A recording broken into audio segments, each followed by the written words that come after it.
right now we should start the show.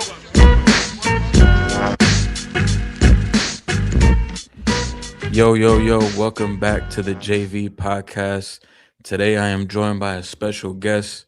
You might have seen him on one Luka fan versus 10 Luka haters. But I got Yeawave in the building. Yes, sir. First time guest, if you want to introduce yourself real quick, you could do that right now, bro. All right, word. Well, first and foremost, shout out to the JV podcast. Appreciate the invite. You know what I'm saying? I go by Wave, Yeawave, all social medias. Content creator, streamer, podcaster, editor. Kind of do a lot, man, but definitely heavy into the sports. Love sports. Been involved NBA, NFL, MLB, big fan like my whole life. I actually now I work for the MLB, so I'm heavy into baseball now, but basketball, football, always those my top two. Kyrie Irving fan, so Yeah. Dallas Mavericks fan as of right now. Wherever Kai at, that's where I'm at. New York Giants fan, Josh Allen supporter, Phillies fan. So you know what I'm saying, that's like my sports background. Damn, you everywhere. Nah, that's a fact. That's a fact. So you from Jersey? Yeah, I'm from South Jersey, okay, closer to Philly though. So that's why it's I kind of grew up going to a lot of Phillies games. So that's why for baseball, I always just stuck with the Phillies because I actually grew up seeing them on the team. Jimmy Rollins, Ryan Howard, Victorino, all of them. That was my guys back in the day when I was coming up. But yeah, from South Jersey. Yeah, I'm from North Jersey. Oh, word. What part? I'm from Bogota, so I'm okay. I'm really 15 minutes from New York City. Yeah, you up close. I work in Secaucus, so I go up top all the time. Yeah, I'm right by there. So it's interesting to hear that you're a Giants fan because a lot of people from South Jersey is Philly fans. I hate the Eagles, dog. I ain't gonna lie. Yeah. I hate the Eagles because it's a lot of my family is Eagles fans. A lot of my best close friends is Eagles fans, but it's half of them are Eagles fans, but half of my family is Giants fans because they from Orange, they from North Jersey. So everything going up there was there's a lot of Giants. I remember 2007 being with my whole family watching the game. That was kind of when I became a football fan. In that environment with them, everybody being hyped because they beat the Patriots. That was everything. And then from there, I was staying with the Giants. We, through the good and the bad. It's looking bright. It's looking brighter. Yeah, I'm a Giants fan too. Okay, I'm a Giants fan too. For me, I ain't gonna lie, we win in the offseason, bro. I'm straight local. I'm Knicks, Giants, Yankees. For sure.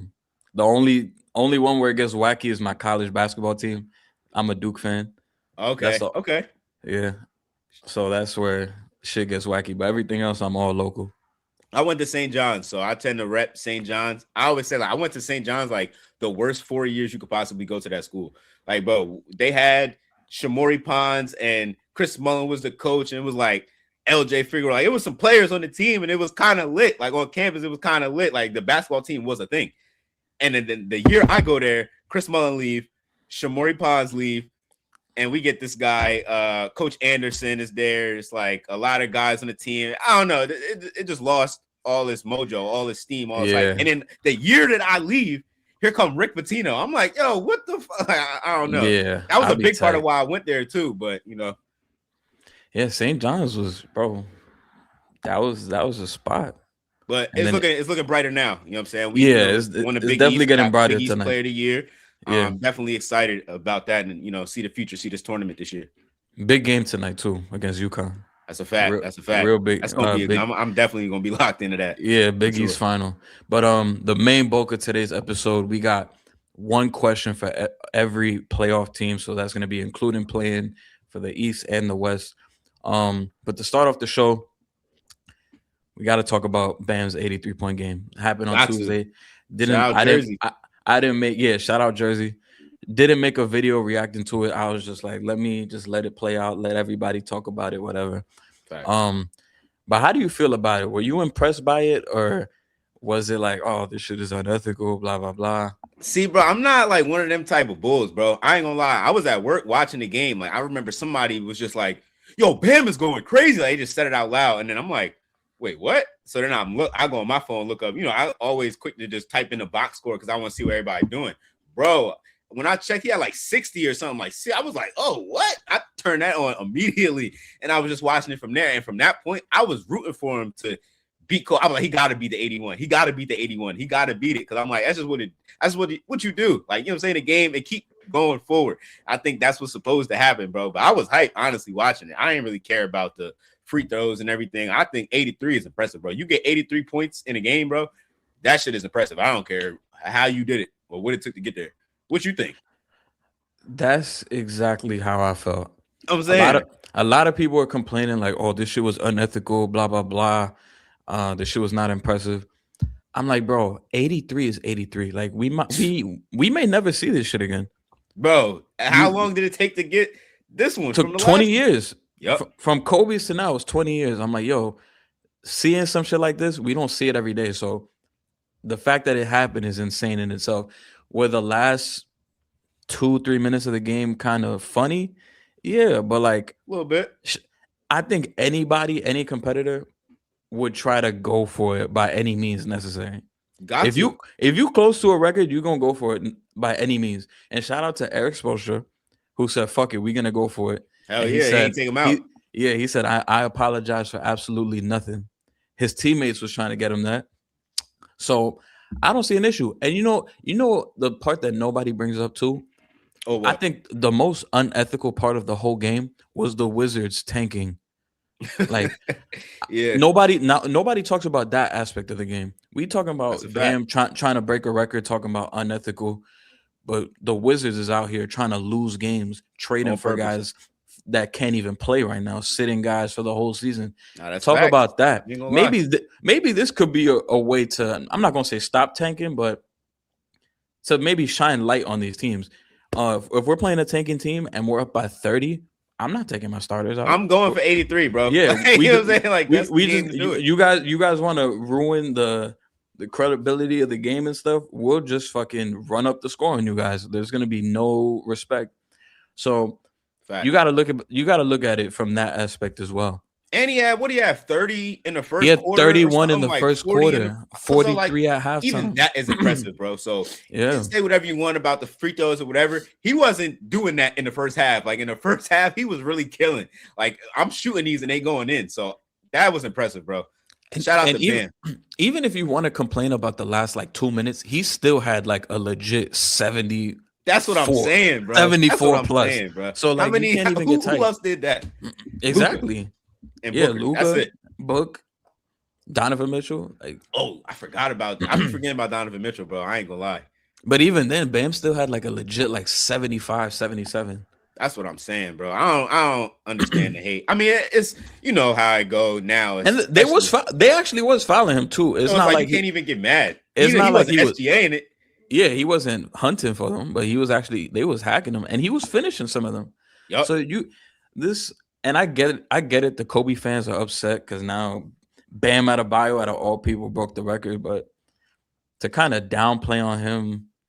And but like, what are the Kobe fans really mad at though? Because like Kobe wasn't number one anyway. You know what I'm saying? So it's just like we moved from 2 to 3. It's like, okay, I guess because none of us have seen the Wilt Chamberlain one, so everybody holds the Kobe one. Yeah, that makes sense. But still, bro. But I'm like, yo, Kobe still got 5 chips, MVP. Like, you good? He's still that dude. Like, yeah, just because he don't got nothing away from him. Just because he don't got the second highest scoring game no more, don't mean we gonna forget about him. And whenever you bring that up. If you bring that up, bro, in a GOAT argument or whatever you about to bring that up, they about to dismiss that anyway. So like now you can't pick and choose when you want that to apply and when that doesn't apply, because that rarely ever applies in any basketball discussion. Nobody really cares about that game. I think the funniest thing about it was that it was Bam though, because it's mad random, bro. Mad random, bro. I'm like, but that also speaks to like how much better the league has gotten now. Yeah, because like we don't even consider Bam in like the top, like the first like 30, 40 guys that we would even pick to score that much points. But he did it. So it's like the league is even better now. Like you talking about Wilt Chamberlain, Kobe Bryant, like the best players in the league when they were playing. Bam Adebayo is not even like Bam made All-Star this year? I don't think so. So I'm about to say, did he make All-Star this year? I don't know if he did. But like that's how good the league is. Like think about it. Like even if we take out the last 3 minutes of the game, he still had like 70 He legit. still be up there in the record books. Yeah. So it's like the talent in the league is just crazier now. And That's some a people fact. think 100 is like achievable now. I don't know Hey, if I'm all the way there yet, but bro, you gotta think about this, bro. He was like 7 for 22 from 3. yeah, if he So hits a he couple getting more, fouled and all that. But just imagine if that was like Cat. Like if that was Karl Anthony Towns, he's a way better shooter than Bam Adebayo. So some of them 22, all you needed was a couple of them 22 to go in, bro. I don't think Cat got the fucking Yeah, stamina to no, he get don't 100. got everything else that Bam got, but the shooting touch, that's all I'm saying. If he could shoot like him, it would have Is been there 100. anybody in the league right now that you think could get 100? Get 100. I think Donovan Mitchell can get 100, and I think Devin Booker can get 100. Those would be my 2 picks if I had to pick 2 people right now. The 2 people that came to my mind was Anthony Edwards. Because I feel like he would just be relentless, and he could. His 3-point shot has improved so much where he could have a game where he hit like 12 threes. Yeah. And I feel like he won't give a fuck if like he won't have that in his head. Like, damn, I'm shooting too much. Like I think if he was close, he would go for it. He gonna get up. The other person I thought of was Steph Curry, and it's tough. It's tough, but I'm like, yo, people were talking about it like, yo, you fake might have to hit like a good amount of threes, and I'm like, yo, I would love to see Steph Curry have a game where he just takes like 40 threes and see how much he makes. Yeah, because he is the guy that he could dead ass hit like 19 threes in a game. On top of him, on top of off ball shit, he's a lot stronger now, so he could get to the cup, finish. So, but he would have to have some like he would have to have like a fucking 15 plus 3-pointers made type of game.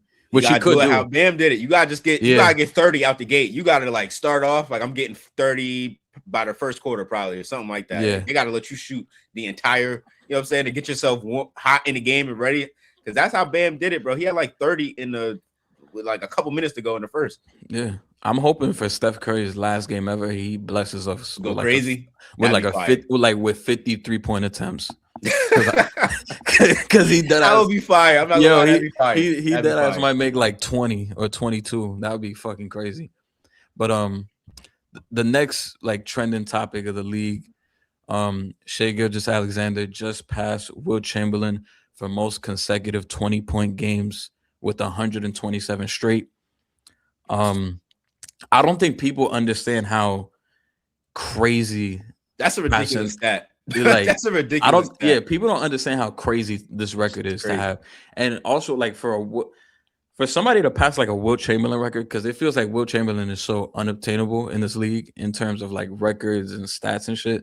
Right. So for Shai to be able to do this just speaks to what I said earlier, like how much better the league has gotten and just like the skill these players have.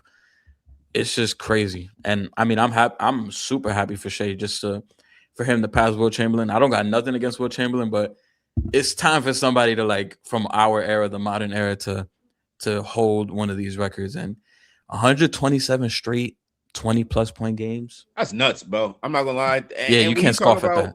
Like Wilt, I was literally saying this earlier when I was on stream. I was like, because somebody was asking me, they were like, wait, the 100-point game, there's no footage of that, right? And I'm like, no. I'm saying this guy, Wilt Chamberlain, is like the Loch Ness Monster, bro. He's like an NBA like mythical figure. Like everything that he did is all of these crazy superhuman feats, but we ain't really see it like that. So that's why people hold the Kobe thing in such high regard, like how we were saying. But for Shai to pass a mythical figure in a stat like that, it's just like it's crazy. And I be trying to hate on Shai too. It's like he's too good. He's too good, bro. And it be looking too easy. But you can't even hate on that, bro. That is impressive. And that's just like, I'm getting a dub every game. I'm like, you gotta be nice, bro. Like, I don't know where he's gonna go down all time. And I'm kind of interested to see how that plays out, because I feel like they don't really be trying to give younger players, you know, like credit, or they'll be hesitant to put them in these same conversations with some of these NBA legends. But I'm like, Shai low-key wilding. Like his resume is going to be impressive. If he wins another MVP, if they win another chip, like if he continues at the rate that he's on right now, I don't know. I don't know where he ends up at when it's all said and done. But it's looking like it's going to be ahead of some people that people really love. If he continues this, he might try to knock on the door of the top 15 because right now he the favorite to win MVP. Win So we again, talking right? about we talking about a back-to-back MVP, and I know a lot of people are giving the Spurs love, but the Thunder will probably still be favorites in the series against the Spurs. Yeah, So, and I don't really look at any Eastern Conference team that could knock out the Thunder in the finals. Maybe the Celtics, but that would be it. Honestly, that would really be it. that's why I'm pushing for the Thunder not to make the finals because I just want to see. I kind of want to. We saw the Thunder, and I was somebody like I'm gonna get tired of the same thing if I keep seeing it over and over and over again. So like I like how it's exciting. I like kind of how the league has been feeling this season. Almost like we don't really know what's going on because Shai, the big guys on the Thunder be missing games. So like you just don't really know how it's gonna all play out. Are they all gonna be there when it's all set? Like when it's time to really play, are they all gonna be there? Who knows? But like Nuggets. Spurs was my pick early. Ever since I saw them beat the Thunder like a couple times this season, I'm like, oh yeah, Wemby got their number. It's on go this season. He might have it, but then like you can't count out the Nuggets. Like I don't know how Wemby looks against Jokic. He might not look how he look against Chet against Jokic. So that might be a completely different ball game. But I'm interested in to see how it plays out, especially out east. Yeah, I love how it's looking out east. Yeah, this is the NBA I wanted, like the parity era. Yep. I'm so happy we out of the super team era. Um, but with that being said, we could get into this one question for every playoff team. Word. Since you are the guest, I will let you decide which conference we start in first, the East or the West. Well, let's just go East. We already kind of introed into it. Stay with the East. All right, so we could go since we're talking about playing teams too. We could go from 10 to 1. All right. So the first team we got the Charlotte Hornets. My question for the Charlotte Hornets would be, it's specifically around one player, and that's LaMelo Ball, and how is he gonna fare in playoff basketball environment? Because we've seen the electric plays and all the stuff he has, but I feel like players of his archetype, that scoring guard, and can be kind of turnover prone at times. How is he going to fare in that playoff environment? We haven't seen him in that. The closest we've seen him was in the playing game, I think in his first 2 years, and they got the floor mopped all over them. So in a playoff setting where they most likely would have to play Detroit, a team that's living on trying to turn you over and create points off of turnovers, how is he going to look in that setting, and how can he adjust his game to where he's not a liability? Because defensively, we're not looking at him like, oh shit, like Melo's providing something on the defensive end. But Detroit is going to look to take him out offensively, and they're going to force the ball into somebody else's hands, like Brandon Miller or Con Knipple, to make decisions. And ultimately, you don't want that. You still want LaMelo to be the point guard of the team, the quarterback of the team. And I just want to know how he would fare in that environment. That would be my question for the Charlotte Hornets.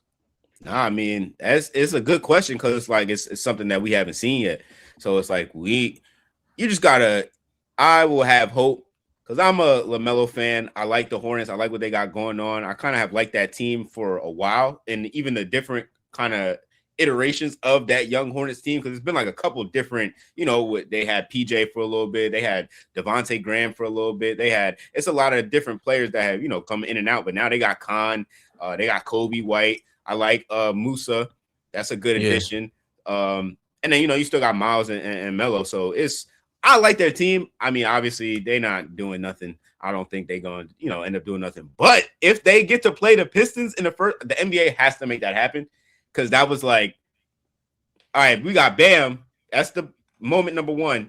And for me, number two right after that is that Hornets and Pistons fight. That's like the second moment of the season for me. So if we can get that in a playoff, high stakes, high intense pressure situation, I would love to see that matchup. But I don't think they're going to do anything. And I don't really know if his play style right now is kind of like cohesive to winning in a playoff series, like against the Pistons.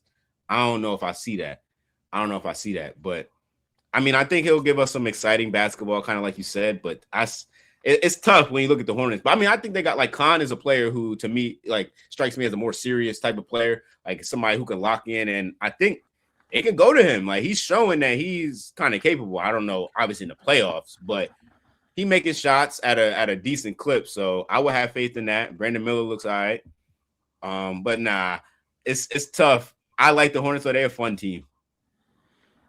Yeah, I'm gonna be excited to see Khan in the playoffs. Like I'm a Duke fan. I can't say enough good things about Khan. I remember last year when Cooper Flag went out in the conference tournament and Khan had to step up, and he did that. He got the job done, and they ended up winning the ACC tournament without Cooper Flag. So it would be dope to see him in that setting because I think he would be ready for it.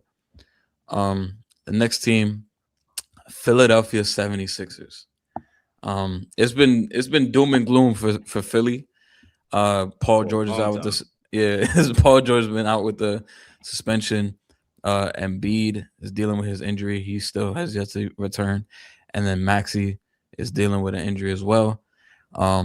This feels like damn near rock bottom because now you're in playing territory, and one game is the deciding factor between you making the postseason and you guys going home. And right now, they'd be slated to play Charlotte. And anything can happen in one game, but that's not a team I'd want to play in a one-game series. Right. My question for Philly would be, damn, I fake have like two questions for them. Word. All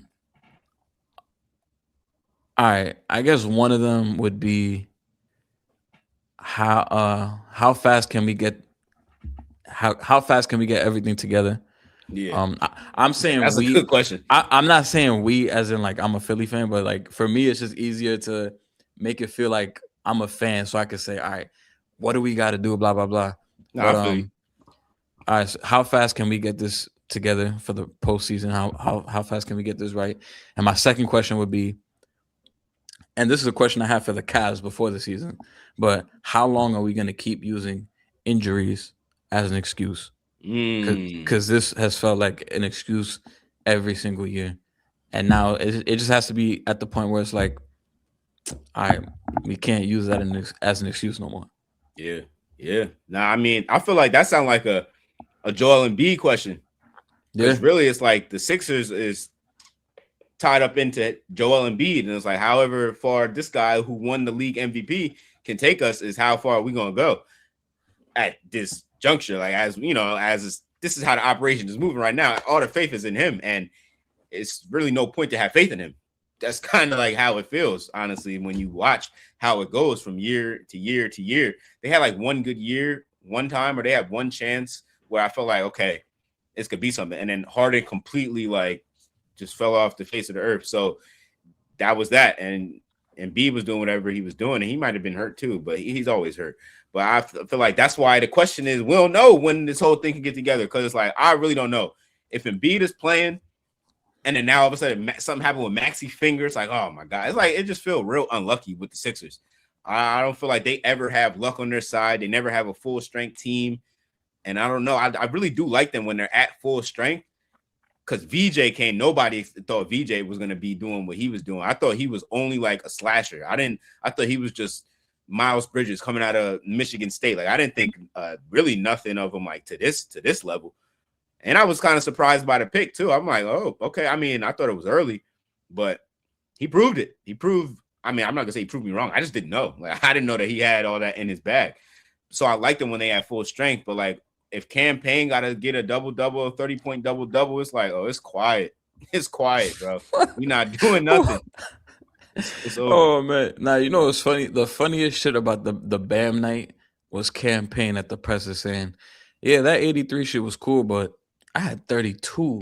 He said that. I didn't even know he said he had a pocket. Yeah. He had a pocket. It's because he was out the league. Well, I'm saying that like he was out the league for a minute, but like he wasn't on a team for most of this year. Finally came back and he dropped 30. He was like, that 80 to it though. He was like that. Shout out the campaign though. He was like, that 83 was cool, but I had 32. Nah, you out of pocket though.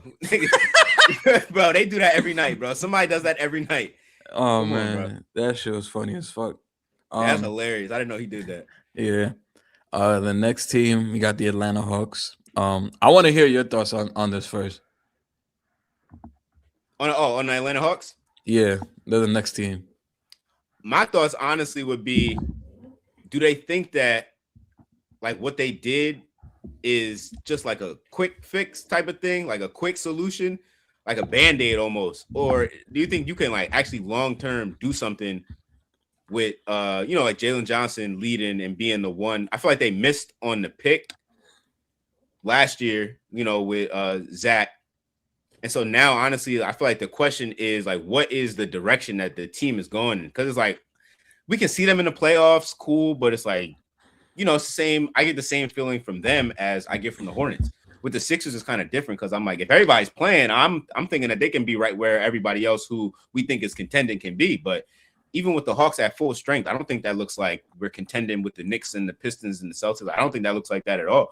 Jalen Johnson is nice, and I think he's coming into his own as a franchise player, but it's like Dyson Daniels, you know what I mean? He shoots 13%, or something like that. Like his numbers is crazy. So I just want to know, like, what does the future look like after trading away Trae Young and not really? I mean, I guess they didn't really get none for it. Yeah, I'm glad you said it about Zach because I got people in my comments. I got people in my comments talking about, oh, man, you late for your Chipotle shift because I'm talking crazy about Zachary Reese. What? I'm like, what did they see? I had a TikTok saying, I was like, is Zach Reese the worst number one pick in the last 10 years? And I was like, I think he actually is. Because the only other person he could compete with for that is Markelle Fultz. Yeah, And I was trying to tell people like, yo, Markelle Fultz was a dog. And had a decent career. Like, even though it wasn't a number one career, he didn't just play for the Sixers. Like, he kind of, he was around. He made a run on the Magic for a little bit. Like, he kind of did some stuff. He's back in the G League now, so we may even see him get back to the league. But if that's the only one that you in competition with, bro, you don't look so good, in my opinion. Like, I don't think that looks good for Zach. Having to defend Markelle, you know what I mean? Like, nah. Yeah, people was coming at me crazy, and then I was like, just to piss people off. What have they seen? What did they see to be like? I don't know. You know what people were saying? They were like, "Oh, how you so quick? It's only year 2." I'm like, bro, there's guys in his draft class that are. I'm like, I might take like 10 guys in his draft class before him, maybe even more than that. Probably. And they're like you mentioned Wemby and Coop. That's not fair. They're generational. I'm like, fucking Scotty Barnes. Like yeah, you don't got to go to the top of the top, bro. There's players that's even just producing at like a role player level that you probably would take over him. Reed Shepherd. Give me Reed Shepherd over bro. dude. Give me Donovan Clingan over him. Like, even in his draft class alone was it was crazy. But people got so upset about that. I'm like, bro, like you can't be mad at the facts. Like, so now any for a draft pick. So the Spurs actually have their pick. That's what I'm saying. Like, what's the future? The Hawks have the Pelicans pick. Oh, damn, they good money then. All right, they gonna get they gonna get something because the Pelicans made that Derek Queen trade. That's what it was. Yeah, yeah. I mean, now with DeJounte back, that might be like, maybe that's like the 6th pick now or 7. I mean, in this draft, you getting something. Yeah, you're getting something with the way these freshmen are playing this year. Oh, if they get like 6, A-Cuff, I'm not even mad at that. I'm not even mad at that with Jalen Johnson, Kuminga. Nah, I know. Not mad at that. Well, you a Mavericks fan, but for now, I guess I would love A-Cuff on the Mavericks. That would be. I'm hoping. I'm hoping that we can would be one of them guards. That's my favorite out of the. Of course, Darren Peterson is Darren Peterson, but out of the rest of the like that 6 to 10 type of list where they got all the different guards, like the dude from Houston or Michael Brown is another Kingston one. Flemings, it's a couple of them that are kind of bashed into that range. He my favorite out of them for sure. Yeah, A-Cuff is my favorite player in the draft. I think he's the best point guard in the draft. He's raw. He is nice. Yeah. because I view Darren Peterson as like a 2 Yeah, or like a combo, but more so a 2. yeah. I think Darius Akov is the best, hands down, best guard in the country. I'm not mad Um, at that. but yeah, if Dallas could get him, that'd be perfect. I don't want New Orleans to get Akov because they already have DeJounte. They got Jeremiah Fears. Yeah, they got fears too. It's Yeah, like they're good. They're good on guards. If Dallas could get him, that's that would fire. That would be fire. now we talking because if you really think about it, this might be the only chance where they could be bad and Coop is still like ascending because Mhm. that's kind of where they suffered in the Luka time because Luka was so good right away they couldn't get another top 10 pick Yep. and they just had to roll with That's a whatever good they point. had That's a good and point. they had to make trades, free agent moves. That was the only way they was building a team around Luka. So if they could get another guy from like a top 10 pick, that'll be amazing to pair next to That's Cooper setting them Flag. right up. Yeah, fucking Darius Akov and Cooper Flag, that's gonna be a scary combo. Out of here. Holy Out of shit. here. This guy, both of them learning from Kyrie. Yeah. GG. But for the Hawks, I guess I didn't talk about them. They've been playing well as of late. 8-game winning streak currently. They are 9-1 in their last 10 games. I guess my question for them would be, how could we capitalize on this success into the postseason basketball?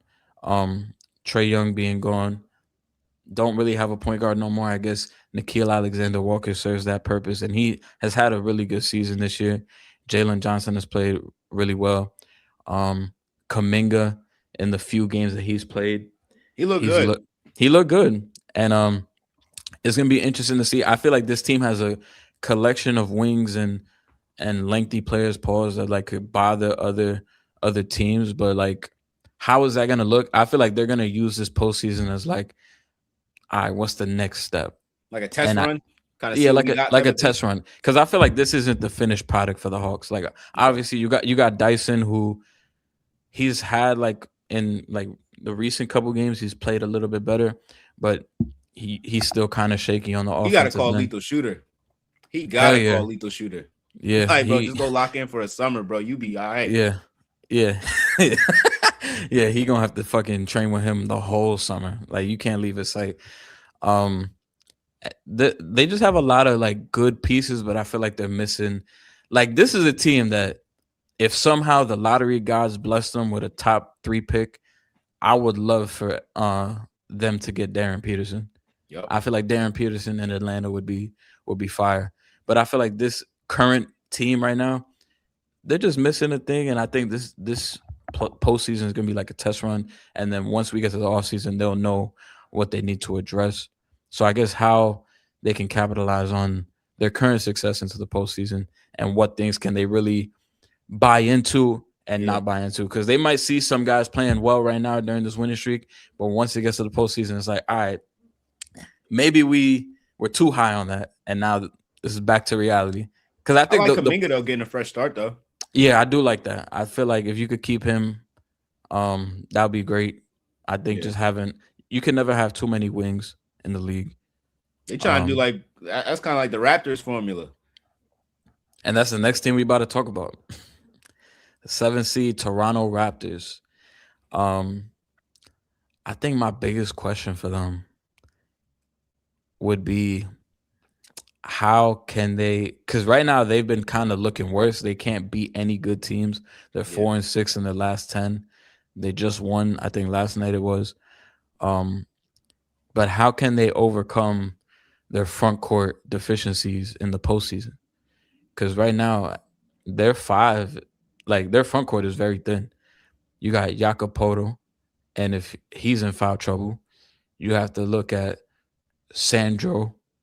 Yeah. And then after that, you talk about Colin Murray Boyles playing some small ball 5, or even Scotty Barnes. So I guess they don't have any like prevalent front court presence, and that's a problem when you play in a team like Detroit and you got to deal with Jalen Duren and Isaiah Stewart.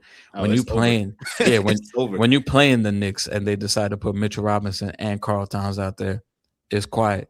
When you play in the Cavs and you got to deal with Mobley and Jared Allen, it's quiet. The Celtics, you could maybe be like, got to deal with Kata. But even then, the way he's been playing lately, he's gonna make you pay. And then Vooch will be back. Yeah. And then you even got Tatum who could play small ball five at times defensively. So that's probably one of the biggest questions. And at times their offense could be very stagnant. Yep. Like if Brandon Ingram don't got it going, you don't really feel good about what's about to happen. And sometimes Emmanuel quickly could be doing some questionable things. So as he does. I guess my question for them would be, how can they can't really address it right now because trade deadline is over, but how can they prevail with that deficiency, that glaring deficiency in the playoffs? They should have been like trying to make it a point to go get AD.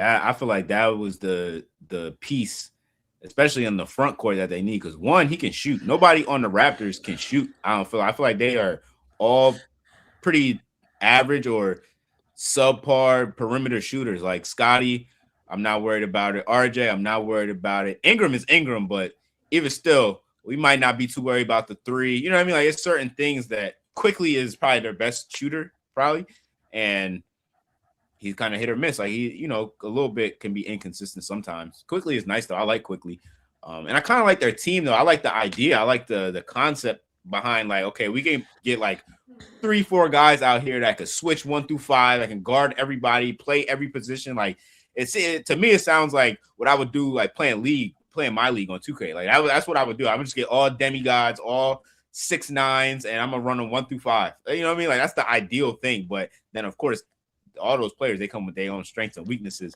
So I just think they can't shoot, and that's probably why they can't beat none of the good teams. All the good teams can shoot.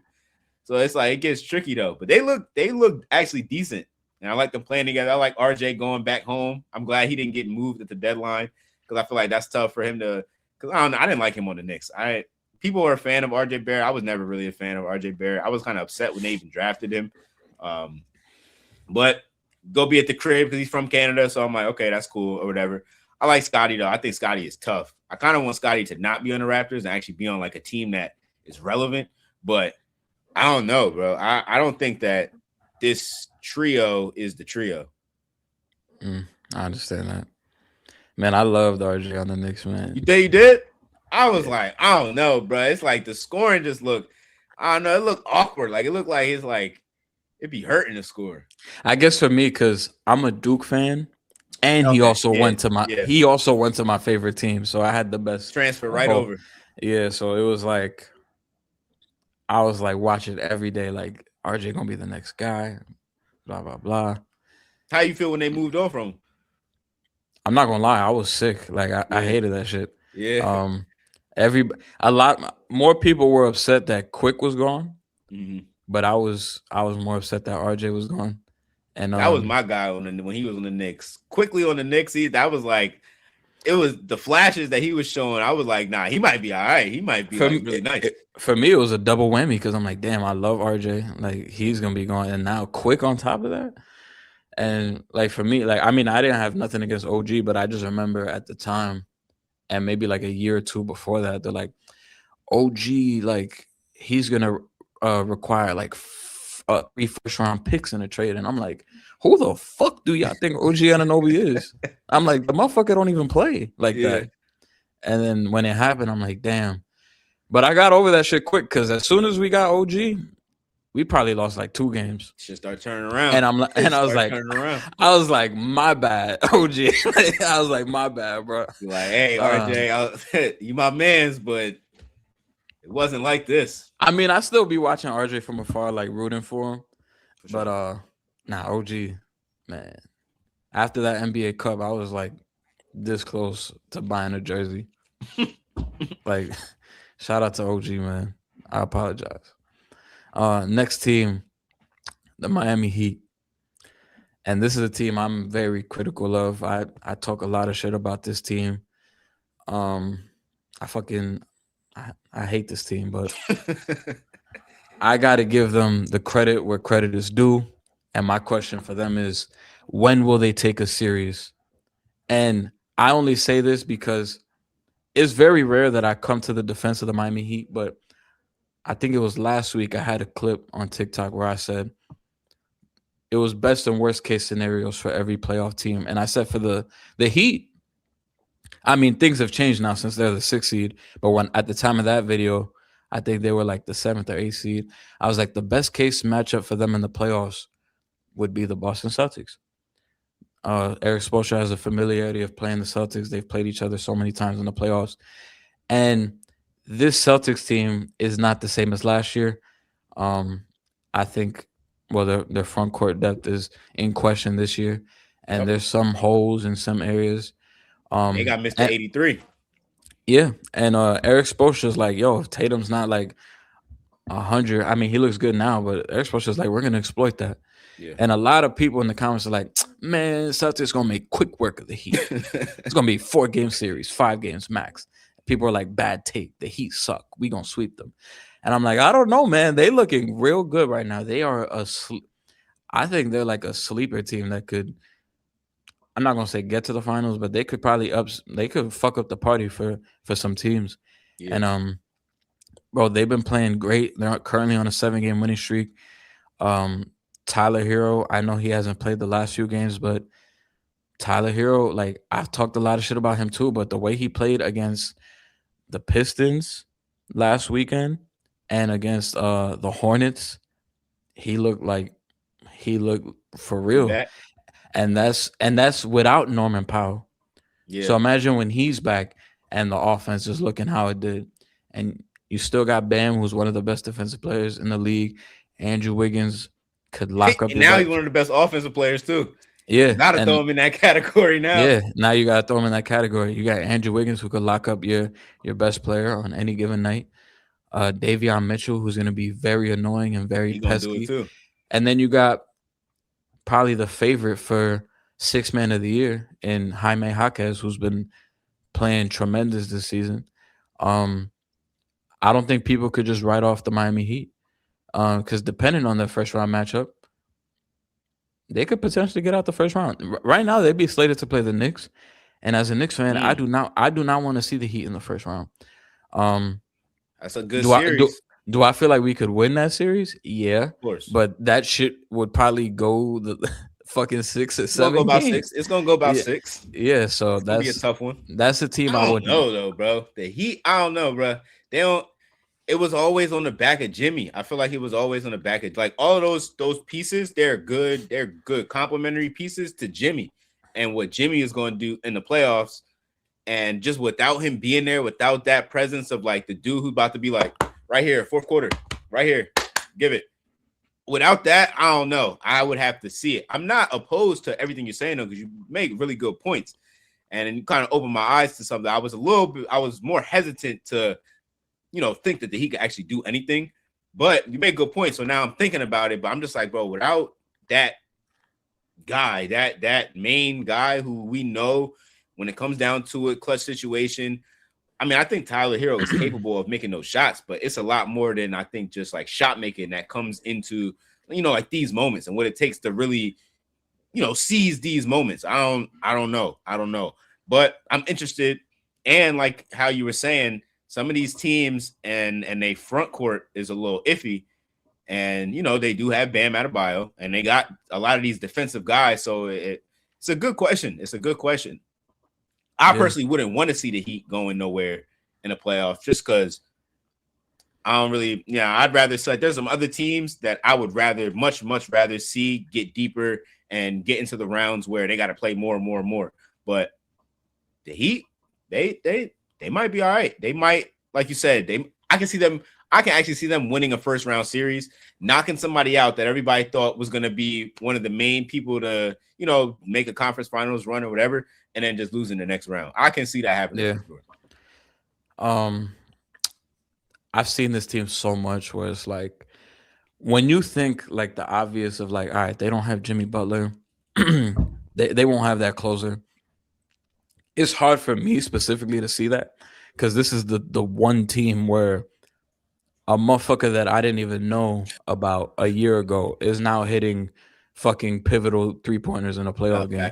Like I'll never forget when the Knicks and the Heat played in the playoffs 3 years ago, and Jimmy didn't play in game 2, and we almost lost that game. with fucking Gabe Vincent, I was about to Max say, who was it? Strus. Gabe Vincent? Yeah, Gabe Oh, they Vincent, had Max Matt. I Strus, forgot they had Max Strus too. Caleb Martin. They were all going crazy. Yeah. I think Duncan Robinson was on the team still. We almost lost that game, and that was without Jimmy Butler playing. So Yeah. I'm like, I feel like, and my brother said it best because like he's a Heat fan too. He's like, bro, if Spo wasn't coaching this team, this team might be a fucking lottery team. So Yes, it's Eric really puts this team over the top, and some people don't even factor that in. Like, for me, he's undoubtedly the best coach in the league, and he's gonna make it work with anybody. Like, it don't matter who he got, he's gonna make something happen. So Yeah. I'm always gonna have that respect factor for the Miami Heat, because even when you think they're dead, they're never dead. Like, they gonna come back at the right time. They be lurking around every year. That is a fact. I can't even act like they don't. That's what I hate. Like, they're always lurking around. But credit to them, they're never gonna die. They're just gonna be around. Next team, the Orlando Magic. Yeah. 6-game winning streak right now, 8-2 in the last 10 games. Franz Wagner has still not returned yet. I'll let you start off with your question. Yeah, because I got a question about the Magic. I ain't gonna lie. The question about the Magic is, when are you gonna trade Paolo Banchero? That would be my question. I'm not personally a big Paolo Banchero fan. I know that when him and Franz play at the same time, it's like it doesn't always look the smoothest, or like they don't seem to like gel with each other the best. Or maybe it's not them, but maybe how the rest of the team is adapting to both of them being on the court at the same time. It doesn't really look good. I am a Desmond Bane fan. No, I think Desmond Bane is nice. And he has offensive game. Like, I mean, Paolo is Paolo, size and physical stature, all that, whatever. He's a big forward. Bane is a little bit smaller, but Bane is a way better scorer than Paolo, in my opinion. And they don't run the team through him, though. You know what I mean? Because it's Paolo, it's the Magic is Paolo's team. So it's not Bane's team. But I would be interested to see what it looks like if Paolo is removed from the equation, and then Franz comes back with Bane, with Anthony Black. Like, I kind of like some of the players, though. Like, I think Anthony Black is nice. Carter even starts shooting threes, which is like, okay, he's getting better, which is how it seems. But I don't know. I'm just not a big P5 guy, bro. I don't think that he's really like that. Obviously, I love Paolo. Oh, I keep shitting on all your Duke players. Oh man, I mean, yeah, this year's been rough. He's had some moments in the last couple of games recently where I'm like, all right, he's kind of putting it back together, but I feel like it's gonna be a little minute before they make that decision. I feel like, obviously, if things don't go the way they go for them, I think the first thing they're gonna do is look at their coach, and they'll probably get him out of here and try to get somebody that's more offensive minded. Because Jamal Mosley is a defensive minded coach, and Orlando's defense has been like super shaky this season. So I think they're gonna bring somebody in, and then maybe after that, I don't even think they would look at Paolo. They might look at like Jalen Suggs or Anthony Black, even though that might not be the right thing to do. Yeah, he did that might be. Yeah, they might have to do that because they'll probably try to do everything to salvage that Franz and Paolo, that duo. So I think the Paolo thing would be like the very last resort, and it'll get down to like, all right, who between these two is gonna have a bunch of stats. I feel like the one thing that's like saving Paolo is the playoff performances.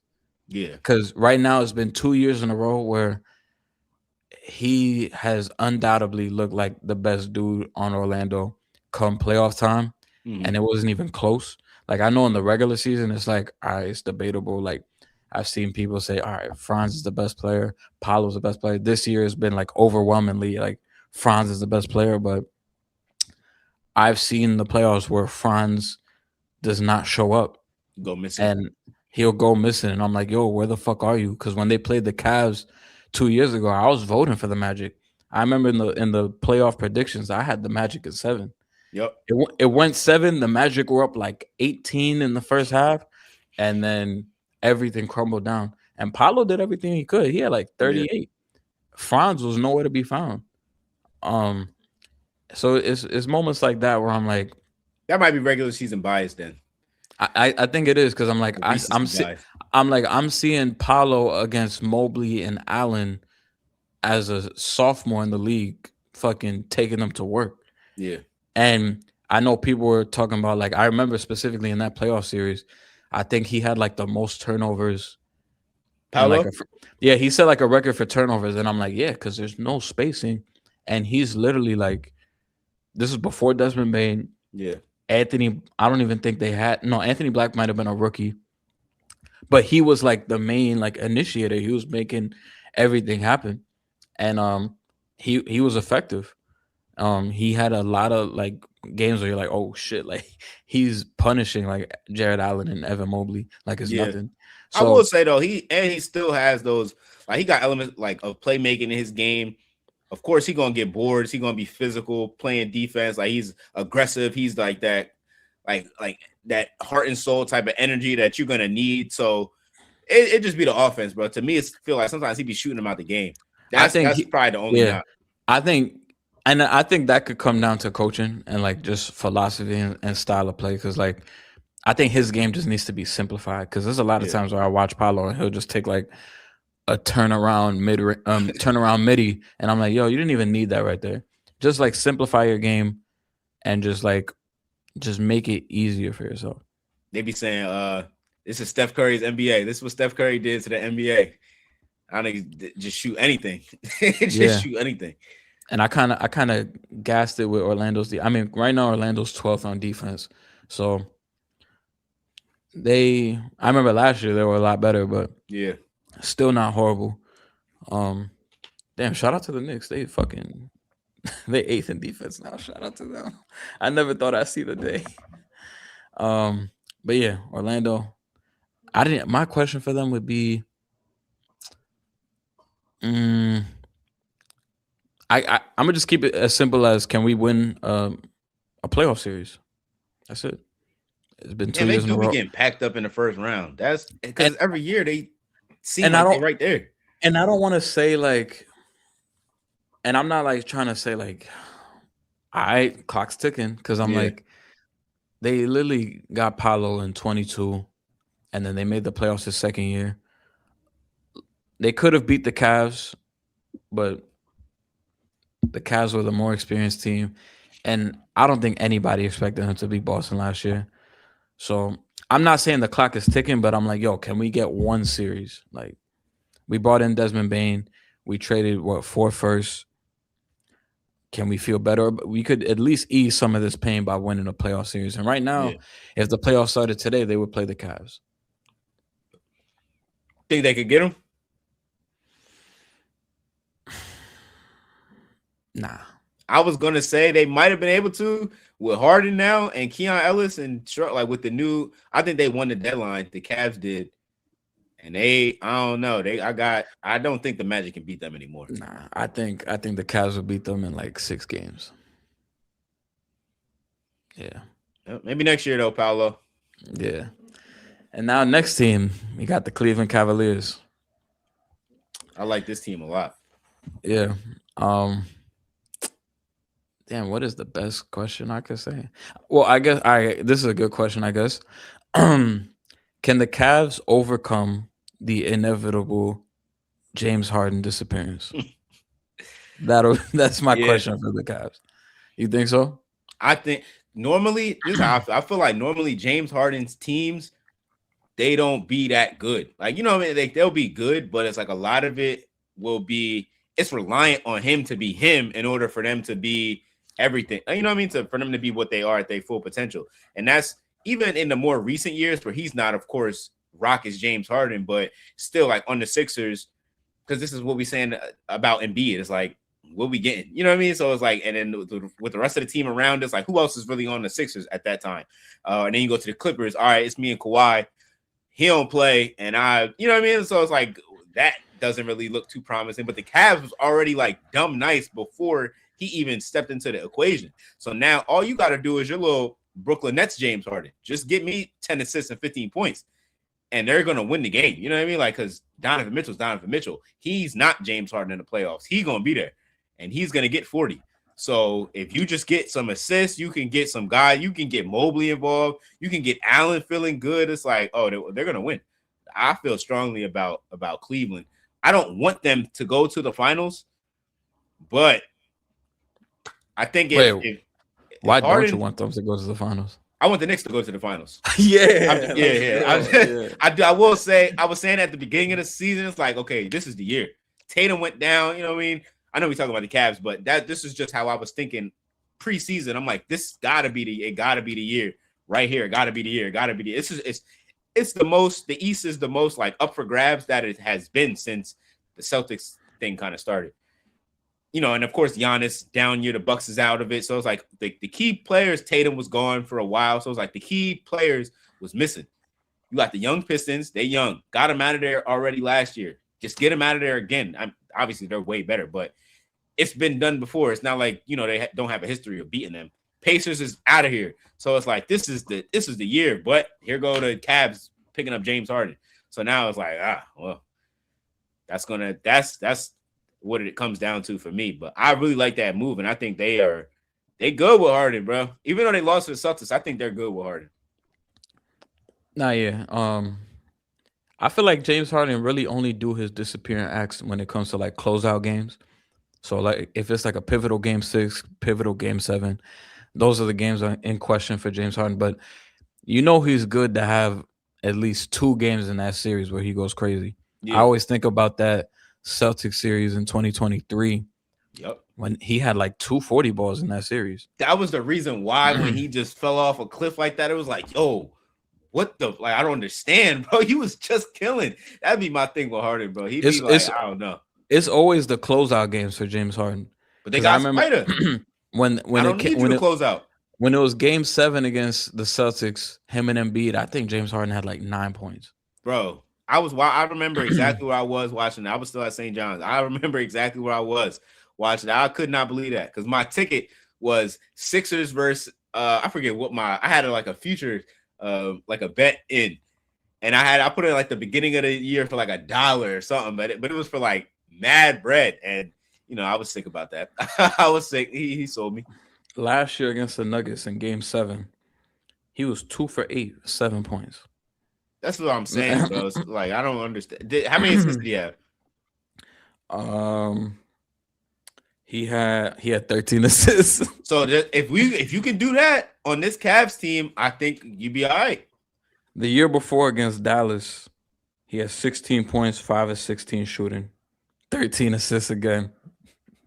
So he's gonna have some playmaking, but you know that he that Philly one was rough. He was that was bad. That was 3 for 11, 9 points. That was terrible.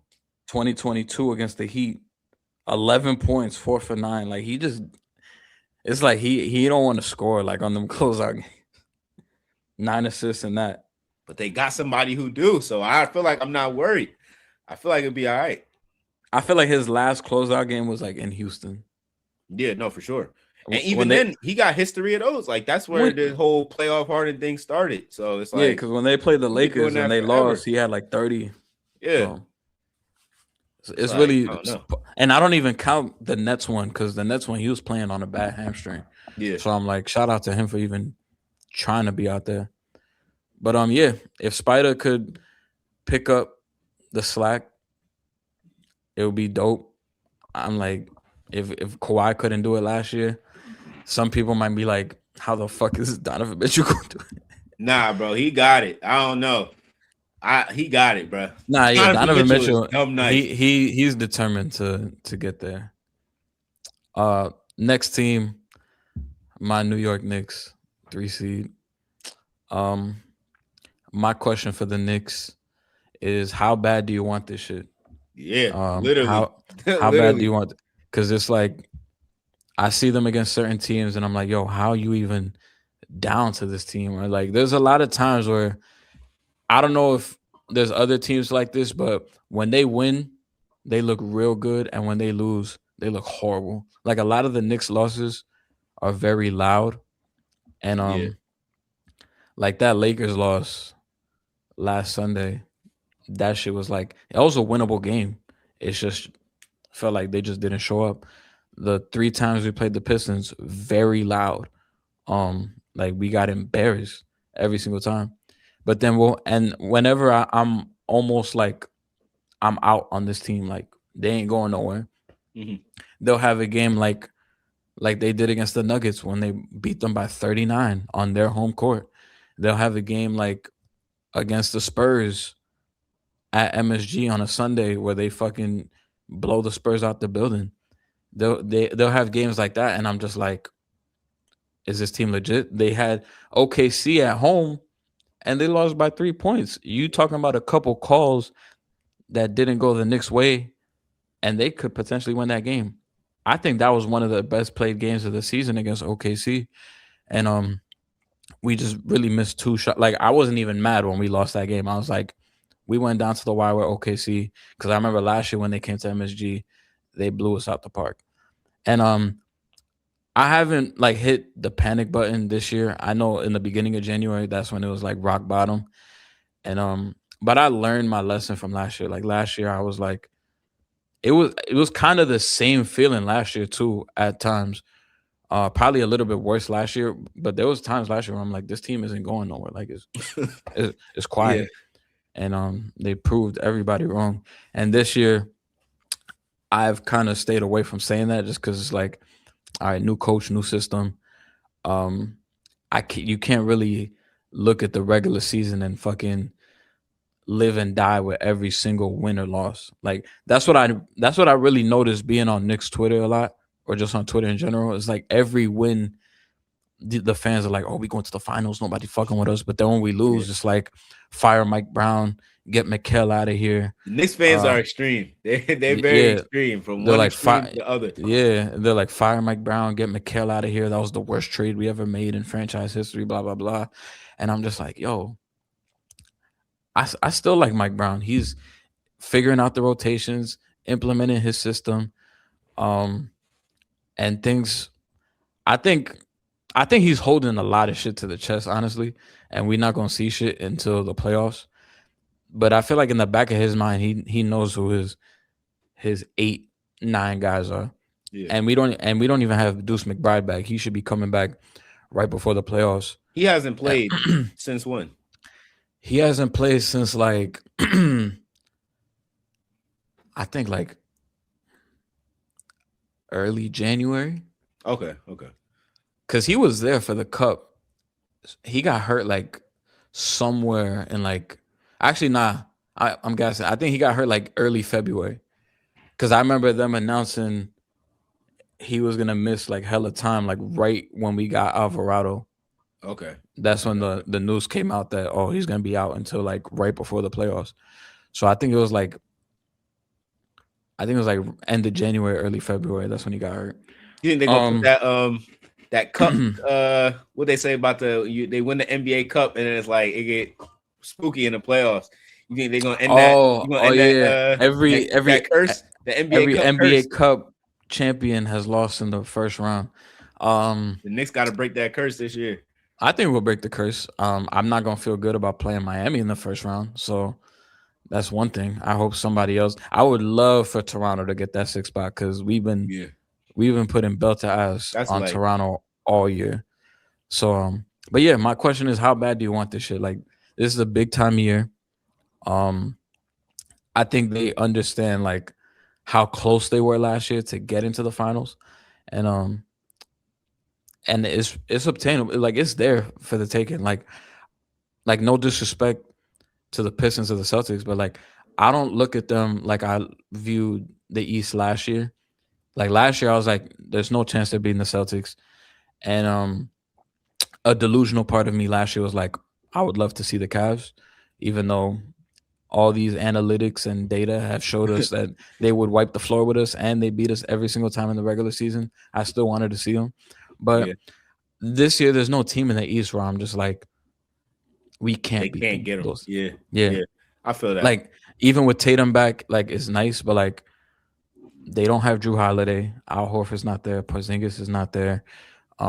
It's not the same team. Definitely not the same It's team. not the same team, and I feel like we match up pretty good with Boston. So I wouldn't be afraid to see them. And Detroit, um, just they've handled us in the regular season, but in the playoffs, like I'm just worried about that team. Like they play sometimes three non-shooters, and when you don't have a second creator next to Cade, it's gonna clog a lot of shit up for him.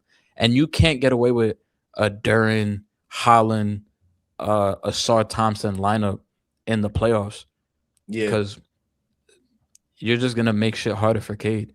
And it's gonna get and crazy. the way Carl Towns has been playing lately, I think that's just gonna be it's gonna be hard for teams. Like I think that if the Knicks want to get to where they want to get to, they have to have Carl Towns in the mix. Like For sure. whenever Carl Towns is going, that's like the next level to the Knicks. Because when he's hitting his threes and putting pressure on opposing big men, it's tough. You You can't think do they'll give that him the ball enough? at times. No, I feel like the Knicks are at their best when Towns is involved and having Yep. good games. That's when they're like absolutely at their best. And maybe they need a lineup change because this starting five with Josh Hart in the lineup, like I know he's a 40% 3-point shooter, but he is the fakest 40% 3-point shooter. Like Is he he don't really? even. He really 40%? It might have dropped now, but I remember But he he was at around like there. That's he not bad close to. though. I'm about to look it up just to double check, but like he'll get the ball in the corner wide open, and he's fucking pump faking it with nobody in his face and driving. I'm like, bro, like what Oh the fuck are yeah, we so doing? you're not really Um, 40% if you're not gonna shoot that. he's currently at 37, like almost 38, so it dropped a little bit. But That's I'm still like, not bad though. That's all but right. we have teams because Josh Hart isn't like super confident in his shot at times. We Yeah, have teams that'll put their center on Josh Hart and they're gonna put their wing on Cat, and that kind of stagnates everything. And sometimes not a Mike bad Brown, strategy. yeah, sometimes Mike Brown is just like, we're just not gonna adjust to it. Teams like OKC, they can dictate how we play and do shit like that. They were, I've bro. heard that though. I've heard that he doesn't really he's not really adjusting. Like, like his on the fly game be a little like off.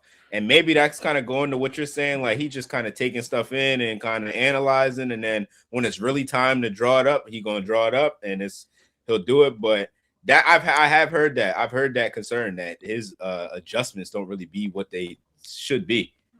Yeah. So, how bad do you want this shit? Because if it's not now, when is it gonna be? Because you're gonna have the Celtics. Jason Tatum gonna be 100% next year.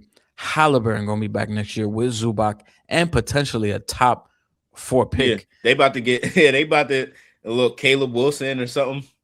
If Indiana ends up with like Cam Boozer, they going Oh right yeah, back to GG. they going right back to the conference They're gonna be finals. nice. Yeah. So, and then you still got to deal with like, well, Charlotte gonna be. I think Charlotte is not gonna start off the season like shit next year. Mm-hmm. You still have to hear from all these teams. So if not now, when are you That's what gonna I'm do? saying, bro. It got to be this year. It got to be. Unless like, unless they go out so sad that Giannis is on the table. But Oh yeah, that for too. me, the Giannis ship has sailed. Like if for some reason we lose prematurely, honestly, I would love to get Kawhi over here. Like, if there was any way to get Kawhi over here, I would get that shit done ASAP. Like, Yeah, not to say that like Kawhi, like fuck Giannis, but like I just think that Giannis ship is sailed. Like, I don't know if he really wants to leave, yeah. but but I honestly think that. I mean, that's blockbuster. That's gonna be crazy if it happens. That would be like because even though Brunson became who Brunson became, the Knicks haven't had like a star since Melo. You know what I mean? Like an actual like yeah, NBA star, not like I played really good, so now I get all of the acclaim. Like now I'm a star. I'm walking in the door, a superstar. And now I just think that having that in New York is just gonna create like a different element around everything that is the Knicks. So it will be a little bit different, and I will be excited to see that. like what that looks like in this NBA when the Knicks have like a super mega huge star. Like I think that would be interesting to see. And if they can keep Brunson too, that's not a bad duo. And I'm like, okay, them versus whoever else, I might take that. Even if the depth might not be what the depth is, but if I got these two as my top two, I like my chances most nights. But I mean, I think the team that they have now is really good. Like, I don't think they need to by any means blow it up or do anything. I don't, bro. If there's an issue, it's going to come in. How are you playing the guys that you currently have? Like, because I think that this group is they work. I like Mitch a lot. Like when I actually watch Knicks games, I'm like, nah, he's raw. Like he really be working down there. And, of course, you got the wings, Bridges and OG when they on and doing what they're supposed to do. It's like, bro, on paper, this is damn near the best team in the league. I be looking at our team. I'm like, we got one of the best starting fives. Like, this shit is crazy. Facts. But you got people on Twitter, like when the Knicks lose a game, Knicks fans, they be like, I can't wait to blow this thing up. That's like, bro, and what do you aim to do? Like, what's that's exactly what I said. And I'm like, we was ass for 7 years. You want to go back to that? Because I don't. I don't. In the hopes of maybe we get something later. I remember when the Knicks was ass, and I was starving to even touch the playoffs. Now, bro, we're like on the verge of winning having 3 straight years of 50 wins. Yeah. It's getting regular now. That's what it is. That's the scary part. This feeling of we're just like real good, but we're not like great, super good. That feeling is getting regular to the fans. So now it's like you start. I don't know how that could be regular irritable. When this team was great, especially when you come from what's my man name? Lance Thomas. Like that Knicks era. Well, maybe that was not too long ago. Maybe there's a lot more fake Knicks fans now. Probably because I feel like a lot more of like the real Knicks fans, they not like in panic mode like this. But like right now, currently the Knicks are 3rd in offense and they are 8th in defense. So that is a good sign. That is a very, very good sign. Top 10 in both. That's decent. Yeah. Yeah. Last year, I believe teams that's like top 10 in both. Probably the Thunder, right? And that's it. Well, usually that's like the barometer for like contending teams being top 10 in both. You have the Thunder currently is 5th in offense and they're 1st in defense. Okay. The Nuggets are 1st in offense, but they're dog shit on defense. Well, you said they're 1st in the Nuggets. Offense? The Nuggets right now are 1st in offense. Okay, but their defense is not top their 10. Defense is horrible. They're like their defense is like bottom. They're 23rd in defense right now. Oh yeah. So that shit is ass. We got the Spurs who are 4th in offense and they're 3rd in defense. Okay. So who else? The Celtics are currently 6th Celtics are 2nd in offense and they are 6th in defense. See, and that's crazy because they ain't had Tatum all season. A lot to talk about Jaylen Brown, bro. You're not getting enough respect from me, bro. That was like one of my main things. I'm like, Tatum was out for so long, and the Celtics were 2nd on offense. He kept the ship afloat. But that's a good thing, though. The Knicks are top 10 in both because I remember last year, our offense was like top 5, but our defense was like around 15, 13, sometimes 17. Now we like 8th. Like consistently. Like last year, I don't think we even cracked the top 10 at all. We was always like outside of it or like in the middle of the pack. So and a lot of that had to do with Mitchell Robinson being out. Oh, okay. Because that was my question. Like, what happened? Because Mitchell Robinson didn't come back till like March of last year. Like we were starting Jericho Sims. And then okay. Well, actually not. I gotta say he wasn't starting, but he was like he was getting minutes. He was the first big off the bench. Yeah. And then Mitchell Robinson finally came back in like March. But the team is just deeper now, and I think we have a lot better defensive players. Like I was watching that Nuggets game, that Knicks and Nuggets game, but would have went to overtime, right? Or double over. I think it went. The first time we played them. In the Garden. It went to double overtime. It was on like NBC or Prime or whatever, one of them channels. That was the game where I was impressed by Mitch. I'm like, he's the answer right now for Jokic, bro. I'm not gonna lie. Like he's shutting all that shit down. it was quiet for Jokic. Jamal Murray had to be the guy because it was Jokic wasn't doing nothing really. Every time they would put Robinson in the game, that shit was quiet. Yeah. And I hate all these Knicks fans that are starting to turn on Brunson now. It's crazy. It's so crazy. Yeah, they'll be like, yo, he shoot the ball. He shoot too much. He got to pass the ball. And then he had 3 straight games where he had like 10 assists. Yeah. But he wasn't scoring a lot. And they're like, man, JB fell off. I'm like, what the fuck do y'all want? Like, it's like they'll never be happy. They got to win the ring. They'll never be happy. Yo, we beat the Nuggets by 39. JB had like 9 points and like 15 assists. And then people be like, damn, JB fell off. I'm like, yo, you can't win, bro. That's a great game. Because I remember against Indy in the Garden, he had like 41. But people are like, yo, he beat hero ball way too much, which is true. Because down the stretch, he was like trying to play hero ball. But I'm like, we really going to turn on this guy? You can't. There's no way. There's no way. For me, I got the franchise back relevant. No for way. Me, after the Philly series 2 years ago, he can't do no wrong. He could do no. He obviously, out of his obviously, mind like I'll have my series. Like obviously, I'll have my critiques and stuff like that but like I'm not gonna go out here and be like, get this man off my team or never. Like some people be like, yo, it has to get way worse before you start talking about that. It got to get way worse. Like, you know what I mean? Yeah, bro. Like him walking into Philly, dropping 47.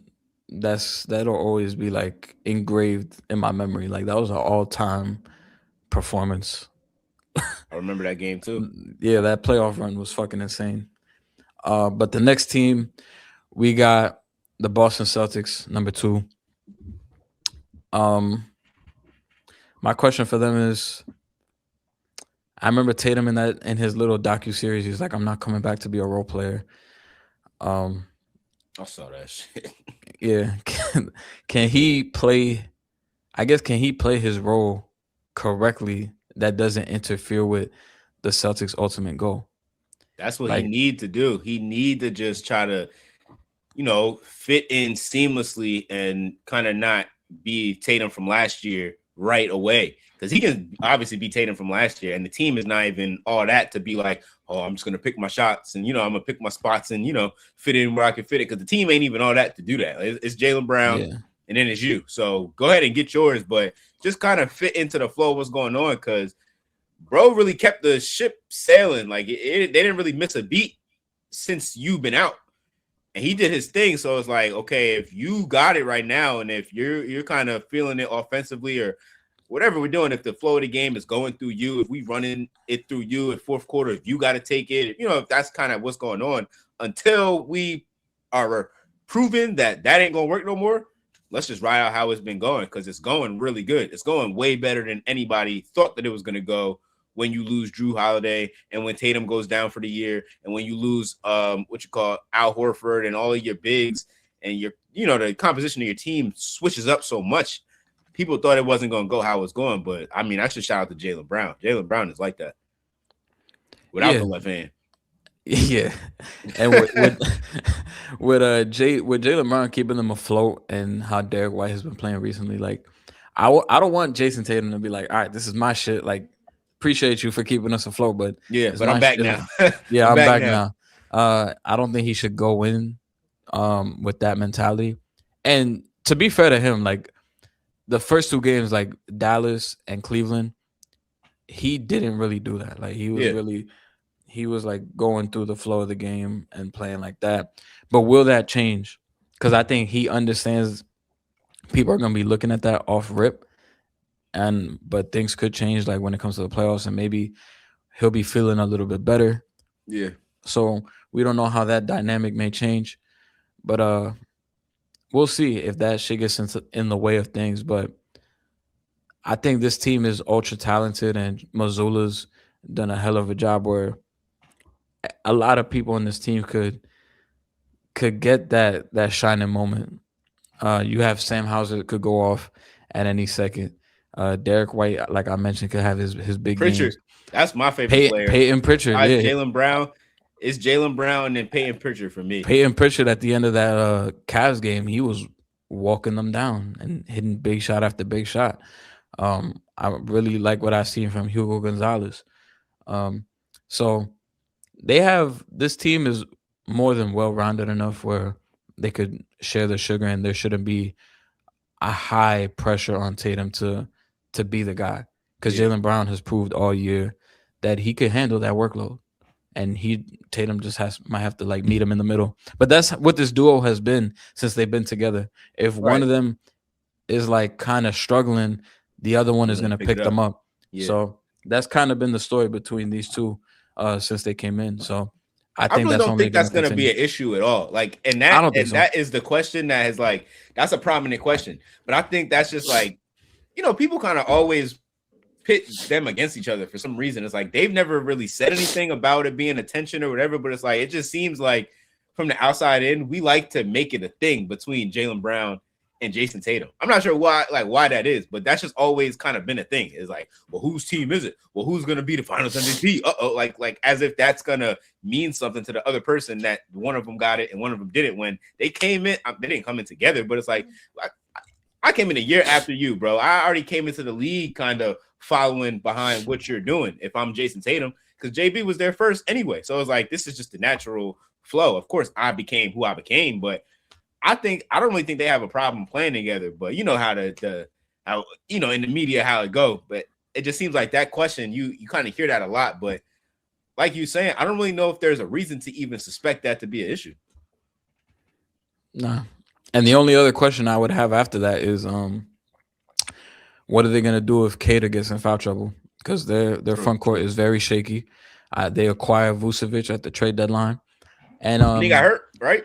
Yeah, he got hurt. I think he should be back like before the playoffs, but even then, with him out there, defense takes a big Yeah, step he don't back. play no D anyway. Yeah, and then you talking about after him, you got Luka Garza, and you don't feel good about that. I think that's probably the one weakness to this Celtics team is that front court. And like as great as Kata has played this year, he's literally like a foul out game away from like that's really all it's gonna come down to. So they're gonna have to protect them at all costs. They gotta do something about the front court. Because their guard play is always there. And then even they got all of their wings are guards anyway. You know what I mean? Like they're 3s and 4s, Tatum, Brown, Derek White, whatever. They can all play guard. So that's really what it come down to. That Kata. They kind of, I don't know if they dropped the ball or it's like, because they're big men in the league is kind of scarce almost. Like it's not that many big, like you can't just go get a big man. You know what I mean? That's going to be able to hold it down and do what you need to do. You might be sacrificing something on one end. Like it might not be defense. It might not be offense. But if you could get a good big, that's why I guess they wanted to keep Al Horford old as hell. But it's like, I mean, I guess that's why you keep him for so long because it's like he's quality. Yeah. It's quality. I remember saying this like last year. I'm like, I think centers in the NBA are kind of like running backs in the NFL. Like the premier centers, that's like comparison. Jokic's, the Embiid's healthy, Wemby's, that's like the Christian McCaffrey, like the top, that's the top of the line. Yep. But if you could have like a solid dude like Derek Lively or like one of my favorite centers like Tyson Chandler, you're gonna be all right. Like in the NFL, you could have 7th round pick, your O-line is decent, he gonna get the job done. He's gonna do what he got to do. Yeah, it's only like the premium centers where it's like, oh shit, he's like their ceiling is like best player of the league. Like you got the Wemby's, the Jokic's. That's a fact, but I never really compared the two positions. But when you go from like the S tier or the A tier to that next level, it's like it's a decent drop off from one point to the other point. It's kind of because you could survive with, like, no disrespect to this dude, but like I love this player, but like you could survive with Marcus Camby as your starting center. Maybe not in today's NBA, or maybe you could, depending on the team construction. Right. But like I would be fucking happy to have a Marcus Camby type of center, somebody who's gonna get me 2.5 blocks a game and be active on the glass, and he's gonna protect the paint, and he knows his role. Like he knows he's not gonna get the touches, but we're gonna throw him some lobs here and there to make him happy. Get you 10, 12. Yeah. That's why I love Mitchell Robinson. Like He's one Mitchell of my Robinson. favorite centers. Yeah, that's why he be playing like he got to pay rent like every time he step on the court. So shout out to the centers in the league, man. I'm happy that the Warriors didn't like make the centers go extinct because that They almost tried happened. to for a little bit. They tried. They But Luka almost came back. You know what changed it? When the Rockets try to go super small in the bubble Yeah. against the Lakers. And Well, the they Lakers running like PJ at the 5. Yeah, and then the That ain't gonna Lakers work. the Lakers were Lakers too had tall. 3 centers. They had AD, JaVale McGee, and Dwight Howard. Dwight. It was And all it was just 7 footers down here, bro. It's quiet. And it was just overwhelming. Y'all not y'all can't get aboard. Yeah. So I'm happy that the centers are still around, and the league is only getting taller nowadays. So, but the next team, we got the Detroit Pistons. I have a simple, easy question for them. My question for the Pistons are they going to regret not making a bigger move at the deadline and getting Cade a secondary ball handler or creator? Yeah, because I think they're gonna be kicking themselves for that. It's gonna get exposed, like you said, bro. That lineup, it's over for that lineup. You know what I mean? Like Thompson. I really, really, really like the Thompson brothers. I think they are crazy athletic, and they show flashes of like some different shit. Like like that quick twitchy glitch type of like that is different. That's otherworldly athlete type stuff. But you gotta be able to knock a shot down. And Holland, I haven't really seen no Ron Holland highlights or nothing. I saw him crying last season because they were about to get the tech. I saw that. I saw him during the fight with the Hornets, but I haven't really seen no highlights. You know what I mean? I haven't seen nothing. He's always down to fight. I'll tell you that. Yeah, so if that's your thing, bro, he can't shoot though. Yeah, we're not worried, bro. We are like, I'm Ben Simmons. That's Ben Simmons' defense. And Duren is nice, but that's the center. This is the Marcus Camby, like how we saying. We're not expecting Marcus Camby to go make some threes. So I don't know. I feel like they should have got Zach. They should have got somebody at the deadline to help. I really just feel like the NBA hold them though, because Malik Beasley should still be on that team. And that's my personal opinion. That's my personal. Even though he was doing whatever he was doing, it came back. The results came back how they came back. So they hold him for that. He's playing in a whole different country now, and he can shoot the shit out of the ball. So I just feel like the NBA kind of screwed them a little bit, but life happens, so you got to bounce back. And I don't think they did nothing. They could have made a move, bro. They could have did something. The only move they did was trading Jaden Ivey for Kevin Huerter. Oh, I guess who barely plays. He barely plays for them. And even like Jaden Ivey was why can't you find minutes for Jaden Ivey? You feel like that's what I'm saying. He was coming back from an injury, but they was being impatient. Okay, back from injury. Because he could be somewhat of what you are looking for to get next to Cade. Like that's almost kind of what he does. Man, I've been saying this since like the middle of the season or earlier. I'm like, I think last year's team, even though this year's team is better, like record wise and everything, probably advanced stats and all that. I just think last year's team was scarier. When you had Beasley, Tim Hardaway Jr., and Dennis Schroeder, it's enough to complement the rest of them. I can see that. I still think back on last year. I'm like, how the fuck did the Knicks beat this team? Brunson. Yeah, and now all those guys are gone, and I just don't look at them the same way that I did, and I don't know. It's gonna be interesting to see them in the playoffs. I hope they play like a team that's like really gonna push them in the first round. Mm-hmm. I would love to see if they got it. I want to see them play against a healthy Sixers or Charlotte Hornets. I want to see how. I'm telling you, we need that first round matchup. That's going to be the series too. Hornets versus Pistons. Say what you want about LaMelo and the way he play. That's going to be the series, bro. I'm telling you. All right. So before we go to the West, out of all the playing teams, which other two do you think are going to make the playoffs? So we got Charlotte for sure. So we got Raptors, Hawks, Sixers, Hornets. Give me Hawks and Hornets. Okay. I'm taking the Hawks and the Hornets. Here's the thing. I got to see what happens with Maxey and what his timeline looks like, because I can see the Sixers if they're not, too far behind where the Heat are at, I can see that flip-flopping.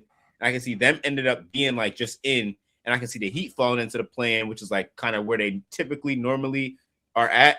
And then I can see them losing. And so give me Hawks and Hornets. But I think I want the Sixers to just have a solidified spot.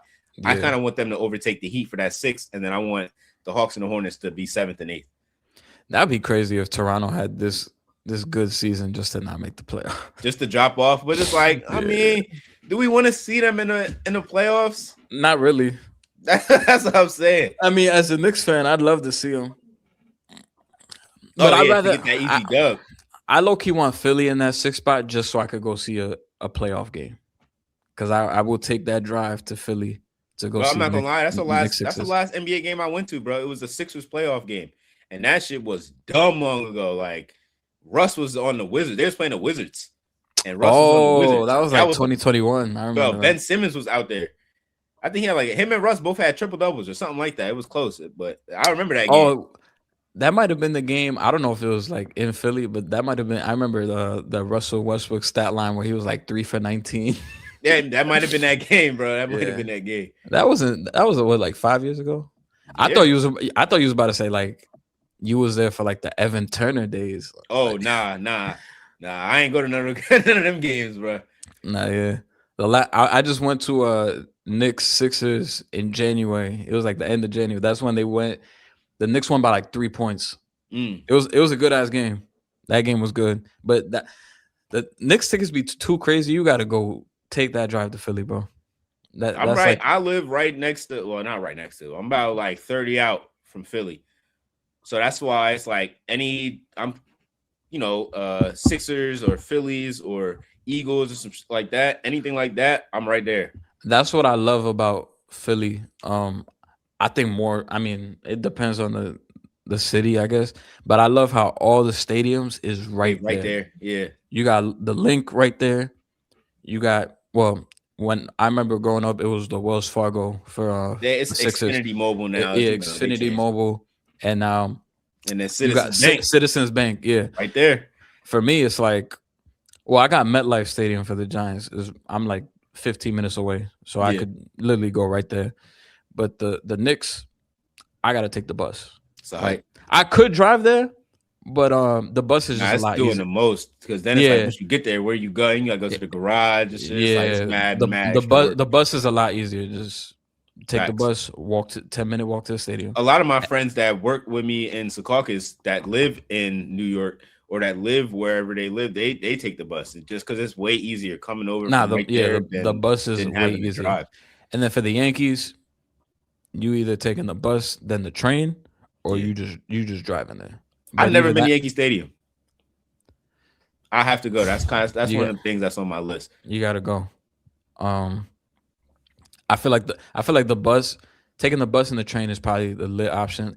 Just driving out there is just fucking hectic sometimes because them people don't know how to drive over there by Yankee Stadium. No. But especially not in Queens. Oh, that's where I was at, bro. Them roads is narrow as shit in Queens. I used to hate driving out there. I crashed. I think I crashed.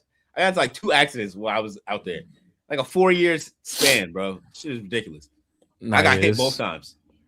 But everybody always says the old Yankee Stadium is way better. I think 2009 is when they went to the new one. But I've been to the old Yankee Stadium, but like I don't remember. I was too young. Right. But Yankee Stadium is always lit, especially if you catch the right game. I would recommend going to like a night game. Like if you go to like a Friday night game or Saturday night game, that's like the best ones to go to.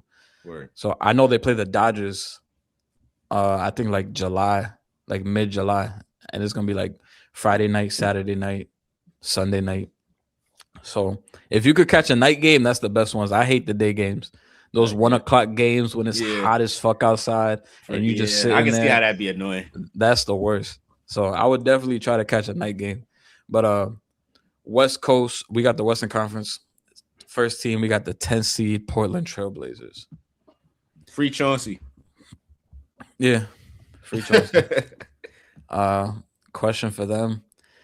I'm not even gonna dive deep into this team or anything, but my question for them is Denny Avdia a real guy? and I'm gonna say no. You don't think so? You don't see it? Nah. I feel like in the playoffs, if they do make it, because they could just lose in the play-in, I think he gonna get exposed so bad. In terms of him not being able to guard or his offensive game. His offensive game, like I think he's a good player, but I think the way he be like drawing contact and like getting all these foul calls, I don't think is gonna happen in the playoffs. Like the refs let let the game get more physical. They're gonna call less fouls, and now we're gonna see like how good you could actually hoop. Yeah. So I think he is a good player, but like the numbers and shit, like You think he gonna win most improved? he might. I mean, for me, I would have picked a guy like Ryan Rollins or something like that. I I always thought he like was like a rookie or something because I never even heard of him until a couple months ago.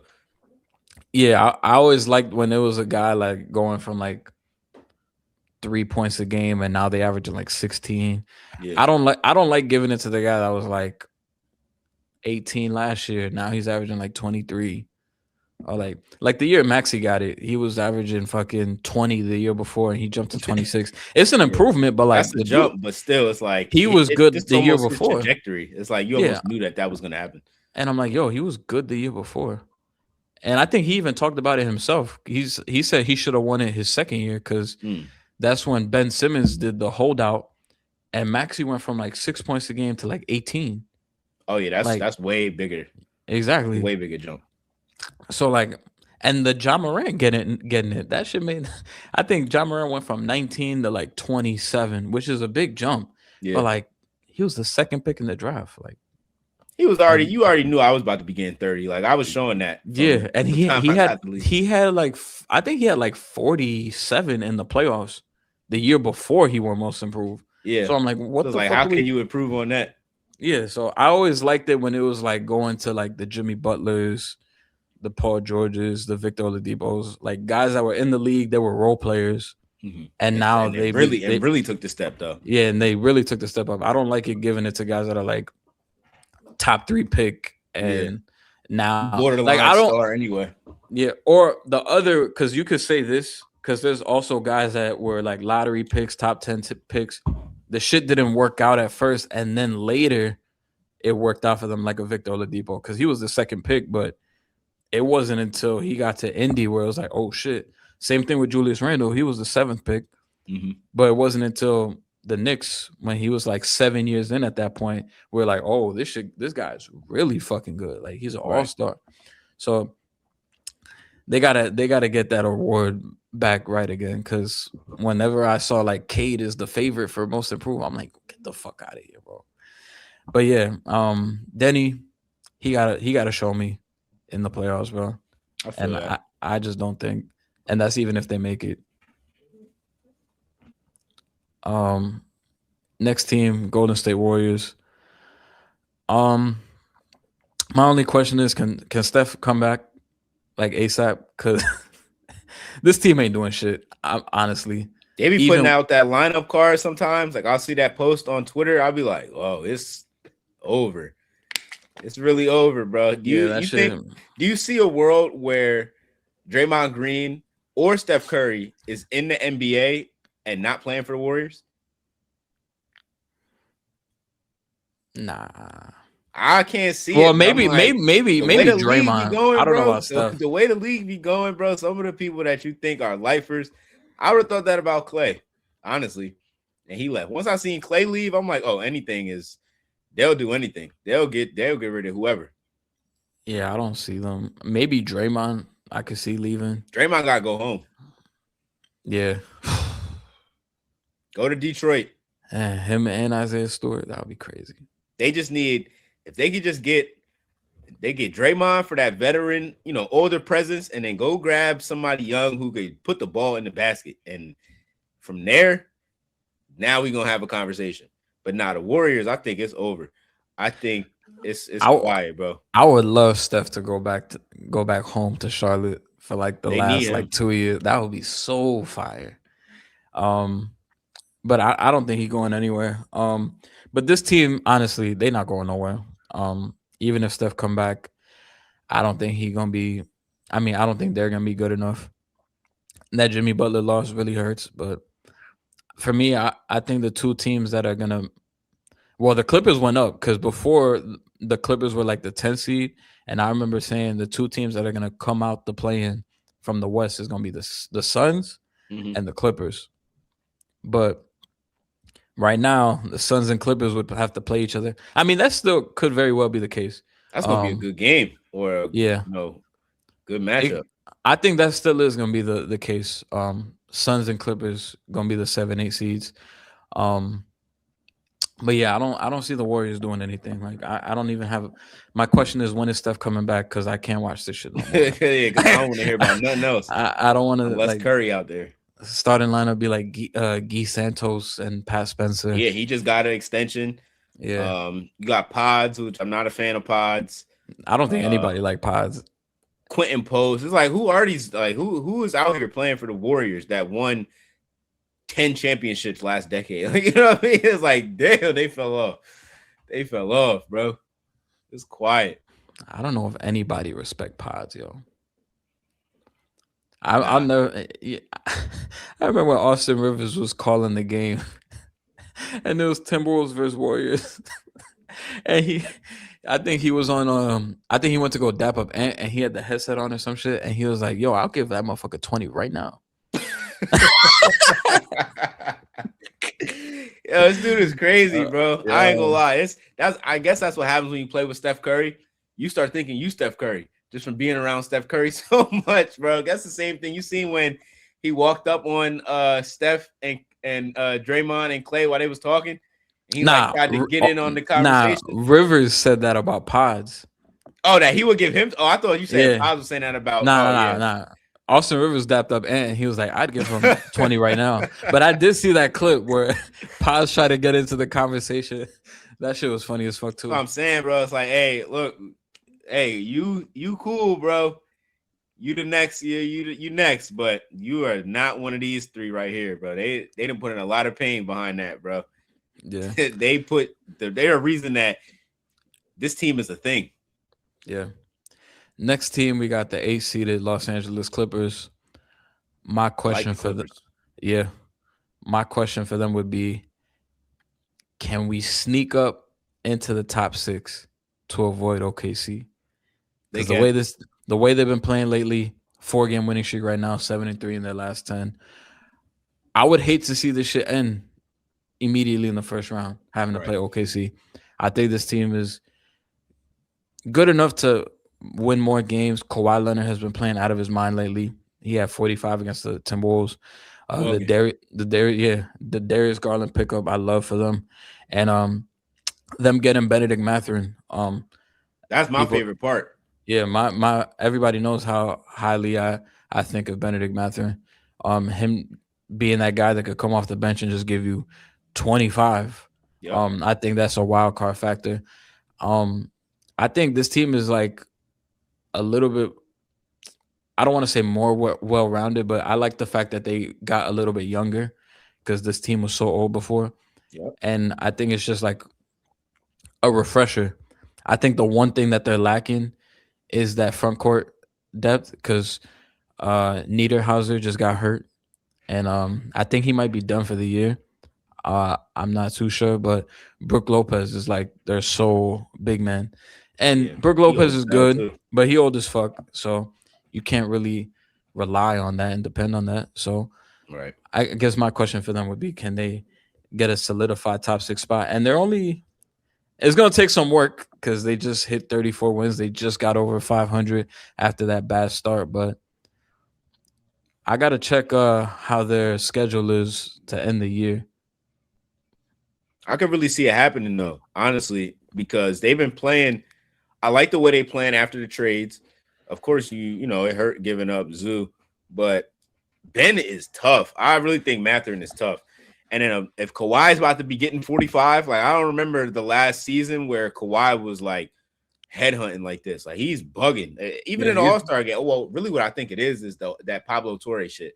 I think when all of that happened, it's like they think I'm a joke. They think that this is like some funny games. I'm just in here scamming. I'm in here just getting easy bread. And I'm like, no, I'm Kawhi. It's a reason that they going through all of these lengths and measures and procedures to make sure I'm paid. Because I'm really like that. Like when I'm invested and caring, this is what it's about to look like. This is why in the All-Star game, bro, you watch that All-Star game, you like, oh, what is he on? He's wilding out here. I've never seen him on that because he doesn't like. He's not really the type. Like he's not the Wemby type who's about to be crying after the game is over. You know what I mean? Like Wemby is like, I care so much. I have so much passion. He don't really strike me as that. And even Ant is the same way, but Ant is just like, I'm just a dog. I just want to play. Like, and so it's that. But Kawhi is very laid back energy. It don't really seem like I'm on attack or I'm looking for a reason. But it's like, oh, if the ball comes to me, I'll shoot it. You know what I mean? Like we having a good time. But he's on attack this season. 45, he getting 37, 30, whatever. It's like he really playing. And with the new pieces, of course, you know, they don't have a center or nothing like that. But I don't know. I like Garland. It seems like they playing free, the three of them. And it just looks exciting to me. It just looks something different from the Clippers, which we haven't really seen. It's always we got two old star players, and it's just them two, and that's the whole team, and it's nothing really else going on. We don't really know nobody else on the team. It was Paul George and Kawhi, and then it was James and Kawhi. You know what I mean? But it was like that was it. That's the whole team. But having a different dynamic, I think that's something that is exciting for the future and what they could potentially, you know, build even after Kawhi might be gone, because we don't know how much time he's, you know, got left. But I like their new moves and the new direction that they're gonna go in. So I just found it now. They have the third easiest schedule left in the league in the NBA. Yeah, let's go. Run it up. So their hardest games, I guess, based on winning percentage. They got to play OKC one more time. Mm-hmm. They still got to play the Spurs twice. Ooh. And we've been shitting on this team all episode, and they should actually beat this team. And they got the Raptors. Okay. That's their three hardest games according to Tankathon. And they still gotta play the Pacers. They still gotta play the Kings twice, the Pelicans twice, the Mavericks twice, the Bucks twice, and the Blazers twice. Yeah. It's a lot of it look like a lot of dubs. Yeah, so they got the third easiest schedule remaining. So it very well could happen because the only other West teams that got an easier schedule than them, according to this, is the Blazers. Blazers have the easiest schedule remaining. And the Spurs. Those two. And they're currently ahead of the Blazers. So, and even if the Blazers and the Clippers were to play each other in a head-to-head matchup, I'm taking the Clippers. Yeah, they getting them out of there. And then after that, you got the Kings. They're not even trying to win games, but they got an easy schedule. So they're going to have to figure out how to lose with such an easy schedule. How to lose the easy games. Yeah, so I think the Clippers they'll be all right. I think they could very well get that top 6 spot. And I think I know the Nuggets have the hardest schedule remaining. That's interesting. And right now the Nuggets are currently in 5th. So that's going to be interesting to see. I'm about to double check with the Timberwolves. And the Timberwolves have the 7th hardest schedule, and they're 6th. Damn. So it might get tricky out west. Damn. Yeah. So knock on wood, hopefully Kawhi stays healthy, because it's gonna be interesting. And the way the Suns have been playing too, you got to factor that in. And that is also the next team, 7 seed Phoenix Suns. My question for them, I'll let you start off with the Suns. For the Suns, I think my question would be, how much faith do y'all have in Jalen Green? Because it looked like he been coming on like lately. I saw, the game winner, and then of course him and Booker just combined for like 80 the other night or whatever they just did. So they may be figuring something out, but it looked real good. I'm not gonna say it looked real good. It looked better than we thought it was gonna look when he wasn't playing, and when it was Dillon Brooks, when he was actually doing some stuff or somewhat leading the team, and he working with Booker, but he was nice. And so I'm like, okay, how do they figure out now? What does the balance look like? If everybody can play, it's like, okay, what do we do? Because we're getting down to the time where you need to figure out what actually works and like what the plan is going to be, and then run the plan and not like still be experimenting later down the line. But I think I like their offensive players. A lot of their other players is kind of like, the some of their role players and stuff might not be the greatest. They might not have like the depth like that. But if you got Booker and Jalen Green is on, and Dylan Brooks is guarding and doing Dylan Brooks things, and it's like, okay, they might be all right. But I just want to know. My question would be if they think that Jalen Green is really a second option. Yeah, the Jalen Green experience is like a roller coaster. Like he'll have one game where he'll have 32. Next game he'll have like 7 points. I was literally gonna say 8. Yeah, That's it. it was like that in the playoffs last year. I knew it because I forgot what game it was against Golden State. Might have been game 2. I think he had like 32 points. I know exactly what you're talking about. And then the very next game he had like 9. Yeah. Shit like that. And it's just like that's just how it goes. A player like him, he relies so heavily on athleticism, and this is the league with the best athletes and the best coaches. Yeah. Like they're gonna have a night every night. He gonna have So I'm about to find it right now, like his game log from last year, because it really was a roller coaster. So game 1 last year, he had 7 points. Game 2, he had 38. That's too much for me already. And then after that, he had 9. Yeah. And then after that, he had 8. Yeah, that's why we off you. And then that's why you got to play for a different team next year. And then he had 11. And then he had 12. And then he had 8. I remember after that 38-point game, after like the next 2 games where he was asked, I remember I was like, all right, he's due for like a 28. Yeah, you got to bounce back. I reacted to that game. That I remember. I literally remember that because I was saying in that clip, I'm like, oh, well, if he could consistently do this, we might have to have a conversation about him and Cade. I literally remember I said that. My man's was like, nah, because he ain't going to do that again because he's actually a Rockets fan. So he was like, I mean, yeah, but he's not going to do that again. Like, and lo and behold. Yeah. I remember at the start of one of those games, I think he scored like immediately. And I was like, oh, here we go. He about to have the good game. And he finished with like 8. Bro made 3 more shots. Bro made 3 more shots all game. I'm like, this is the Jalen Green experience. It's like up and down, but I'm like, shit, that series was just like we went down, up, and then we just went straight back down. But that is the one thing, like having to rely on that. But hopefully when Dylan Brooks does come back, you're not so relying on that. Because the thing with the Rockets is like they didn't have somebody like you had Dylan Brooks, who is good, but you don't want him taking like all the shots. Alperen Sengun is good, but it was like, all right, he got Draymond Green, and you know he's gonna fucking be a pest and all that. And then Fred VanVleet did have good moments for them. That's who needs to come back. Fred need to come back. But with the Suns, it's like, all right, you have Devin Booker. You know he's gonna give you 30 in the playoffs, and he's gonna take that pressure off. Dylan Brooks is at least gonna be confident and aggressive enough that he could take some pressure off of Jalen Green. If Jalen Green, you just need to come out. We don't need 30 from you, but can you give us like a clean like 15 to 18, like efficiently? That's gonna be the question. I do like some of the role guys. Shout out to Rasheer Fleming. He's been playing pretty good in his minutes lately. Mark Williams went down. Hopefully he comes back and he's healthy. But Kaman Malawach, shout out to him. He looked good in that game against the Hornets. So they do have some guys that I do like. Colin Gillespie has shown some good moments this year. And it's really all like I got to give the credit to Jordan Knott, the head coach. He's turned this team around. This is a team that before the season I had them as the 13th seed when I was doing the predictions. I had them bottom of the barrel for sure. So for them to be the 7th seed, and they're 2 games away from that 6th spot. Well, actually, 3 through 6 in the West are all 41 win teams. So it's like you could lose 2 in a row and you might fuck around be the 6th seed. You could win 2 in a row and you might fuck around be the 3 seed.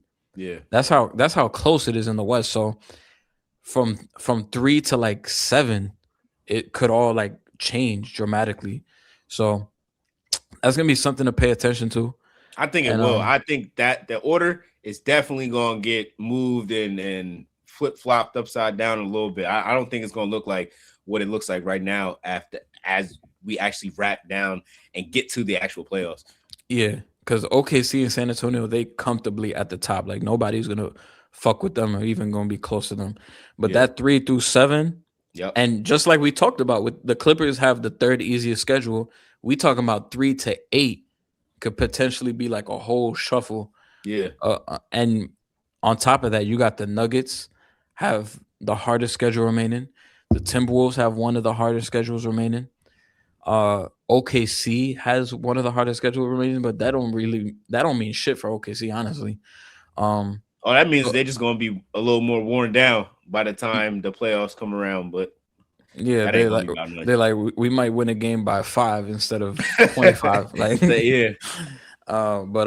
yeah. So it's the 3 through 8 in the West is gonna be a lot interesting, and I think the Suns are gonna be a team that make the playoffs. The next team, the Minnesota Timberwolves. I'll start this one. It's a pretty simple question. Um, will people view this season as a failure if they don't make it back to the conference finals?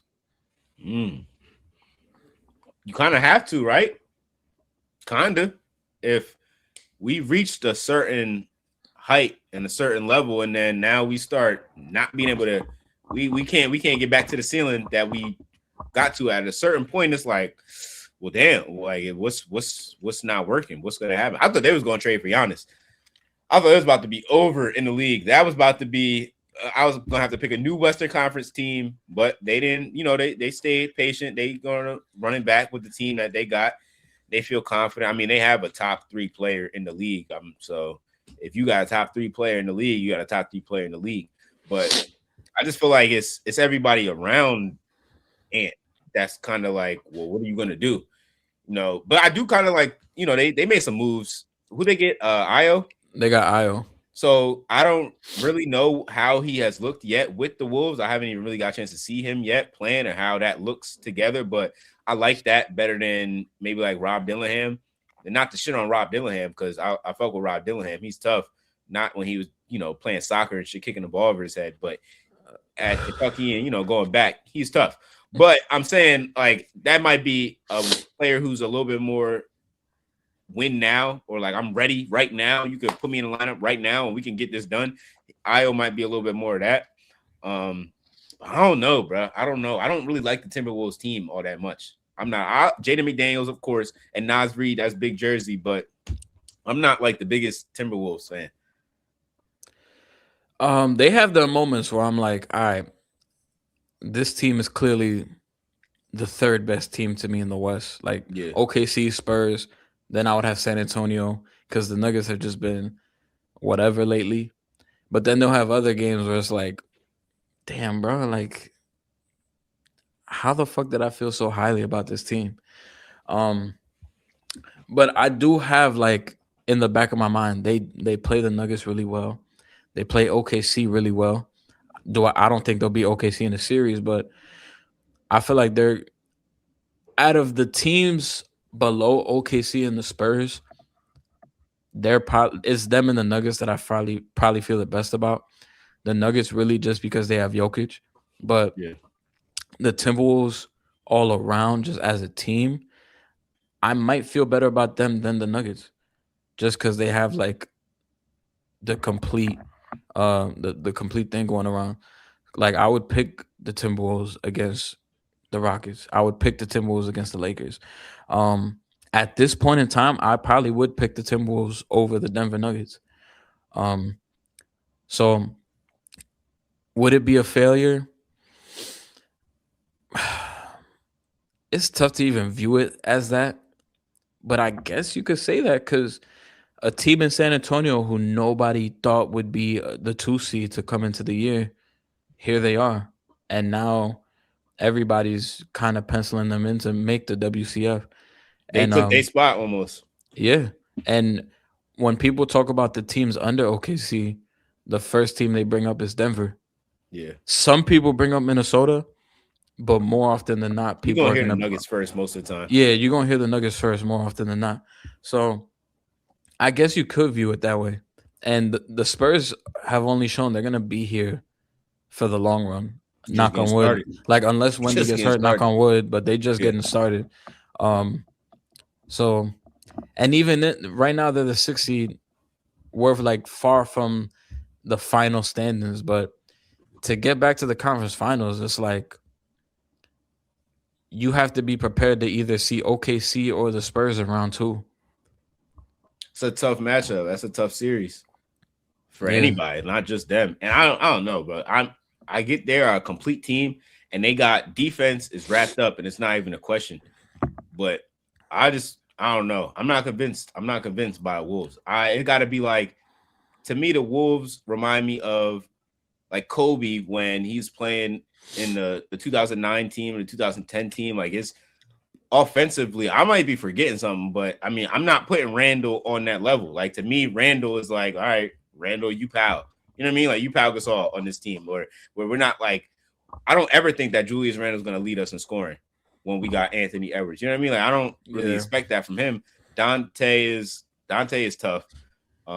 I don't know, but I don't know. I just don't see it. Especially now when you're talking about the Spurs took their spot, the Nuggets still have Jokic, Shai Gilgeous is Shai Gilgeous. So it's like these are the top teams. I don't see them beating any of those teams. Now, when we talking like, okay, Rockets, Suns, Lakers, like some of them middle of the pack type of thing, like how we saying this 3 through 8 is getting a little crazy, then it's like, all right, it's Wild West over there.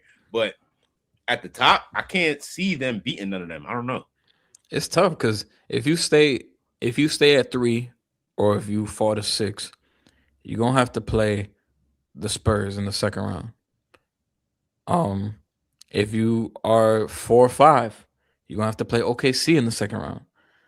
So it's gonna be tough.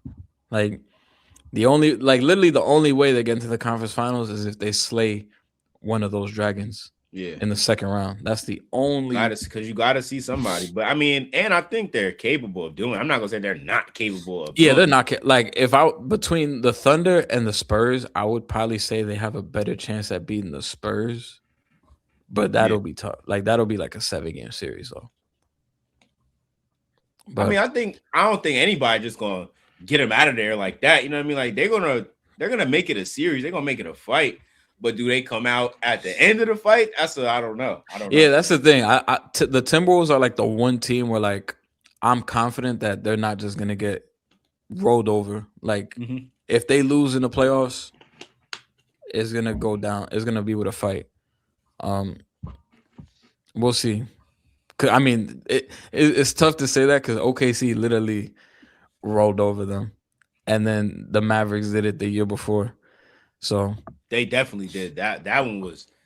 I was impressed by that. I did not see that coming at all. That shit caught me off guard so much. I thought that series was gonna go like 7. Because the whole time I was saying we going to the finals. Once Kyrie hit the joint over Jokic with the left hand, and I was like, that's the best player on the best team in the league. It's over. The Mavericks is going to the finals. And that was kind of like wishful thinking. Like I was like willing it. I was, you know what I mean? I don't really believe that they are the best team, but they were playing like it. And so they was playing like it. So I was rolling with it.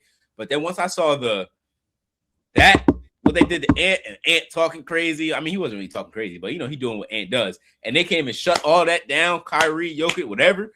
I was like, oh, I'm ready to see the Celtics. Of course, what happened is what happened, and that was just bad. But I was ready to see the Celtics. I felt good about that because of what they did to the Timberwolves. Yeah, that was so many good memories from that 2024 playoffs. It was a great season, bro. That was a great season. Like I'll never forget that Luka step back. Man, what? Yeah, against Gobert. That was. I remember I was in Cancun and I watching that shit at the resort, and I'm like, holy shit, he did it again. Like, oh, yeah, bro. Yeah. I'm gonna say my takes when we get to. We're gonna get to them. We gonna get to LA. Next team we got the Denver Nuggets. My question for the Nuggets is, can this defense turn it around in time for me to take them serious? And Yeah, that's really the main question, honestly. My question is, what happened to Cam Johnson? Yeah, he fucking sucks. Damn. That's what I'm saying. That's my question. It's like, yo, I remember when he was on the Nets, they was wishing that it was like, yo, I was hearing podcasts, yo, if they could just trade for like a Cam Johnson, if they could just trade Michael Porter Jr. for a Cam Johnson type of player, like that was being said. He was getting spoke about like he was this 3-and-D god.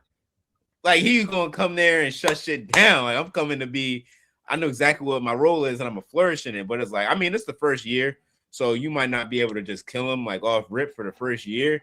But I was gonna compare Michael Porter and how he look in his new situation, but you can't really do that because he's not stepping into no culture. He's not stepping into no, a system. He just, yo, I'm open. You know what I mean? So, and he don't even be open. So it's like I can't really compare those, but I don't know. That's my question though. It's like, when does that start working?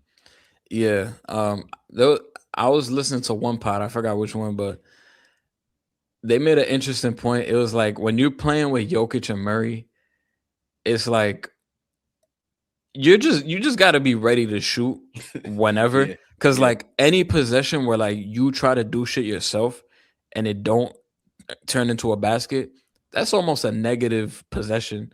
Because we could have just gave it to Jokic and he could have just got you two. We could have just gave it to Jamal and he could have just did something. If you doing some shit out of structure, we're just looking at you like, what the fuck are you doing? Yeah, you messing up the flow. At least Michael Porter Jr. had like the talent for some of that. We might have been at times like, no, what the fuck are you doing? And then he'll hit some crazy shit. And now we're like, oh shit. He made it. But that's kind of like the self-conscious thing you have to think about. You have to just be ready. Like sometimes you may not get the ball like a couple possessions down the floor, but then Jokic will hit you when you're not even expecting, and you just gotta live with it and take a shot. So you better make it. That's the thing. So that's something you have to struggle. You have to really deal with. And I feel like I can't speak for Cam Johnson, like his mental, but Michael Porter Jr. strikes me as the type of motherfucker like I guess that's why he was never swing the rock Porter, because like when he got that shit, he was gonna shoot it, and he had the confidence like, yo, every time I get this, it's going up. And some people was frustrated by it, but he was making them. Like he was having games with heavily contested. Heavily contested. Heavily contested. Fucking everything. People in his landing space, he's falling and he's still making it. Don't matter.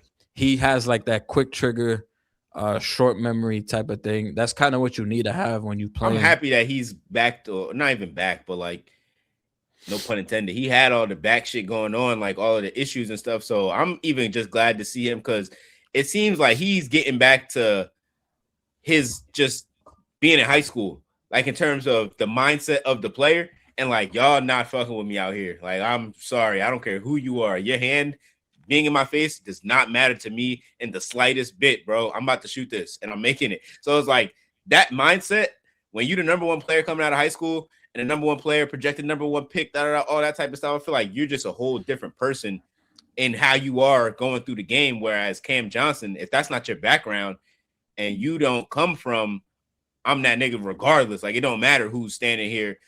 And if you were playing on North Carolina, more team-oriented type of things, type of situations, it would make sense why you should be thriving in this situation that you're in. But it also makes sense why you can't just turn it on like that and just be like, we might have to get him in rhythm a little bit, because he's not used to just being the guy where when I'm getting my shot, it's going in. So that might be it. I don't know. Yeah. And every time I think of Michael Porter Jr. in that draft class, I just think about how the fucking Knicks took Kevin Knox, bro. I might have been one of I was high on Kevin Knox too, bro. Coming out of Kentucky, bro. I was high on Kevin Knox. I might have been one of the only Knicks fans that thought he was whack. Word? Like, as soon as they got him? Like, when we got him, I was like upset. Cause I remember watching the tape and I'm like, I'm just not impressed. But I remember like in that college season, to start the year, he was dogging, but I'm like, I don't know. You just look at the rest of that draft class, it's like, Yeah. I really, really wanted Colin Sexton. Even though it's like Colin Sexton, like what the fuck? Well, I mean, now That's now, now. but Who like knows if you at go the into a time, different situation? Who knows yo, what it would have been? well, at first, as crazy as it sounds, at first I wanted Trae Young, but I'm like Yeah. the way he was playing, no shot he was gonna fall to us. He was gonna go top 5, and then I was like, yo, Colin Sexton, I would love that dude because He a that dog. 3-on-5 game Yeah. solidified. Yeah, I wanted Colin Sexton so bad, and then when we didn't get him, I was like, Kevin Knox, bro. I'm like, we serious? And And he then had the his first was his first moment in the NBA when he met Zion, or no, that might have been Zion's first moment Nah, in that the was like NBA. Zion's first. Yeah. Bro, I'm a Ripped. Knicks. Give me I that. watched that game. I'm a Knicks fan. Yeah. When Zion did that, I was cheering. I was screaming at the TV. Like I was hype. Like I was a Pelicans fan. That was crazy. Yeah, I was hype as hell. But Damn. shout Shout out to Kevin Knox, man. Get well soon, Kevin Knox. I'm not shouting him out. Next team, the Los Angeles Lakers. I'll let you start first because I know you had something to say. Oh, just because I'm not the biggest fan of the current situation and how everything is going. I made the claim that I made that the Lakers didn't win the trade. Because to me, until you win a championship now, you didn't win no trade. Because what did you do? You traded just to, okay, your team, you got a better player now, but your team is the same as your team has been. You're going to go to the playoffs. You're going to lose in the first round. So how did you exactly win this trade? Like trajectory-wise, you got GOAT James on the team. Shout out to GOAT James, but it's quiet when he leaves. I mean, he's taking up all of this, whatever he's taking up. You literally cannot construct a team to fit around Luka Doncic right now, like as it stands, because of how the money and everything is working out. You can't do it. Ayton is not a good center. I just found out the other day Ayton has multiple personalities. Something going on, bro. I promise you, bro. Everything I love, bro. I swear, bro. On everything I love, I just learned this, bro. He has, I forget the names. One of them is like Alejandro. One of them, like, bro, it's 3 different bulls. You made it sound like he fucking Green Goblin over here, bro. He is, bro. This article, the first article came out before he got drafted, bro. And this is like a real thing that has continued and followed him on in his career. I'm like, oh, well, that's not the answer. That ain't gonna work. And then I did not know that. Rosters, bro. I've just found that out, and I'm like, that makes so much sense, bro. That makes so much sense. That's why he don't be getting no boards half the time. He don't even think he DeAndre right now. It's bro, what is going on? I don't know, but I just don't. I don't see it. I don't see the future looking promising for them. I mean, they can put something together in free agency one of these years once LeBron is gone. But currently, right now, what are y'all doing? What are y'all gonna do? What's going on? And is this gonna? Can you take this current roster to the playoffs and think that you can do anything with any of these Western Conference teams? I don't think so. Yeah, I feel like for the Lakers, their big picture and everything starts after LeBron. Because I said it after they played the Knicks last Sunday. They look way better without Bron. Like, no disrespect to Bron, but when the facts is the facts. When they came to the Garden and they played us without Reeves, but LeBron was playing, it was close at first, but we ended up smacking them. Yeah. But then last week when we played them and it was Reeves, no LeBron, bro, they played way harder than us, but nobody could stay in front of Austin Reeves.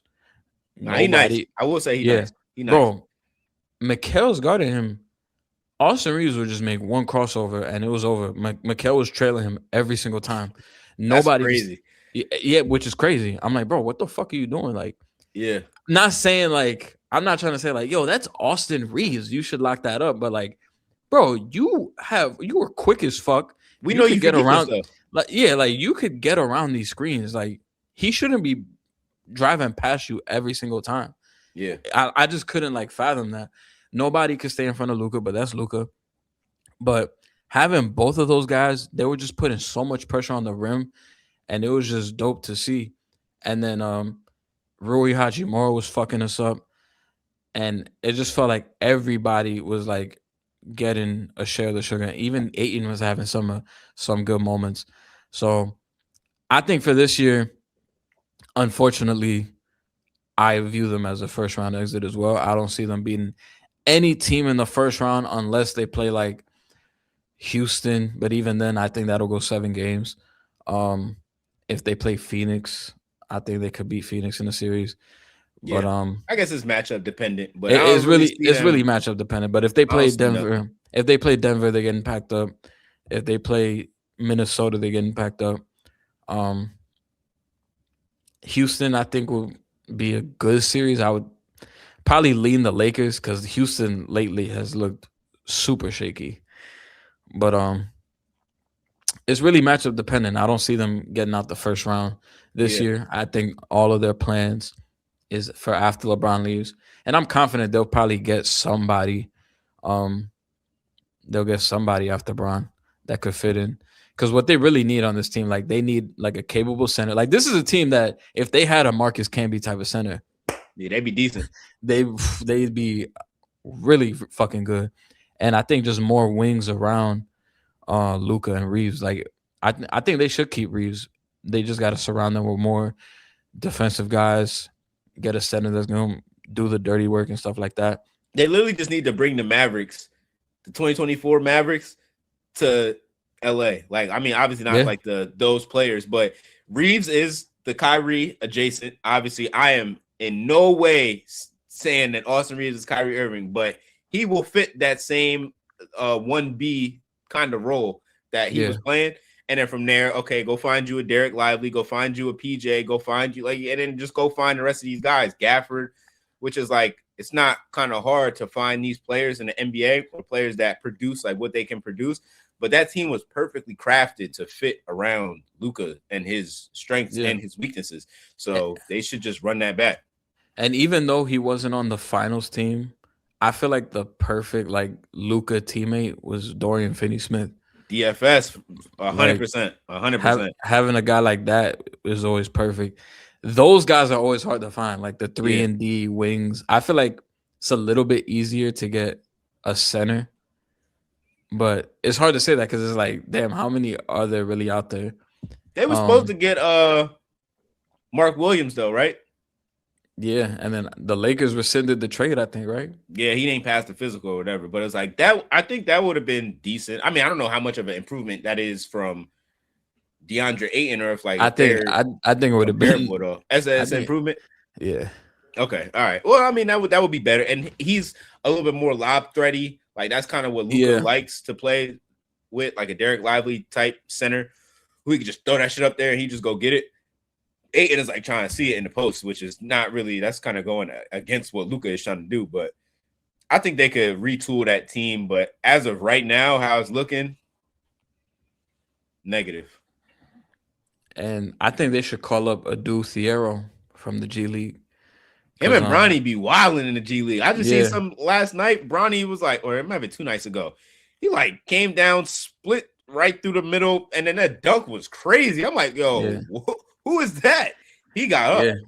yeah. Even though Adu Thiero can't really space the floor like that, I feel like having a wing out there that could play defense and that's athletic. He be hustling too. Just a Yeah, lot of that. A lot of the Lakers should be effort shit. yeah, I feel like that'll really complement really well. Yep. He's a guy you could be like, yo, go guard fucking go guard Kevin Durant for this possession. Yeah. Go bother Jamal Murray over here. I think that'll be SGA. that'll bring them some value because right now it's tough. But I don't see them going that far this year. Everything is really after LeBron leaves. Yeah. Next team, the Houston Rockets. I don't even know what to ask. Yeah. I don't know. How you feel about this team? Like, I know at the beginning of the season, you make the move, you make the big splash. We got KD now, so now it's like, all right, boom. Got the Thompson twin. He's promising. Sengun is starting to enter that S tier, A tier. Or I mean, he's there now, but he's starting to be in that upper echelon for the centers in the league. So it's like, is that enough? I don't think it's enough though, because I don't think Amen Thompson is a point guard.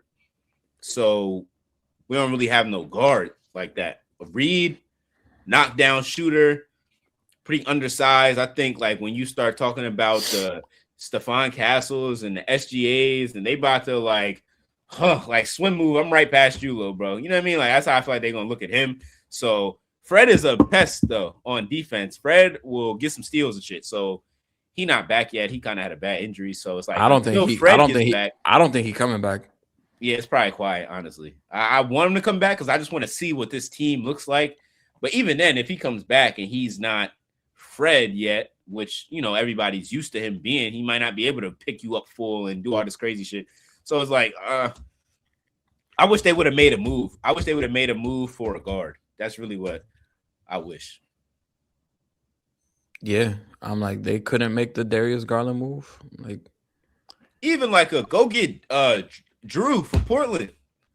Yeah, go get somebody. You didn't have to, trade the whole house for a guard. You could have got somebody. It's crazy because like how close the West. I mean, like we talked about how close the West is, but like this team is a 3 seed, and I probably feel the worst about them out of all the teams in the top 6. Right. The moment Fred VanVleet got injured back in like September, I was like, I'm out on this team as a contender. For me, at the start of the season, it was OKC and Denver. Like that was clear cut. Once Fred went down, like I did have the Rockets in the mix when Fred was healthy, but once he got hurt, I was like, yeah I don't see it.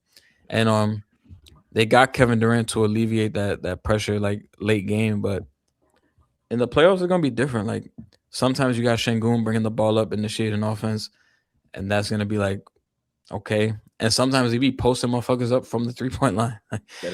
And then Amen Thompson, like you said, he's not a point guard.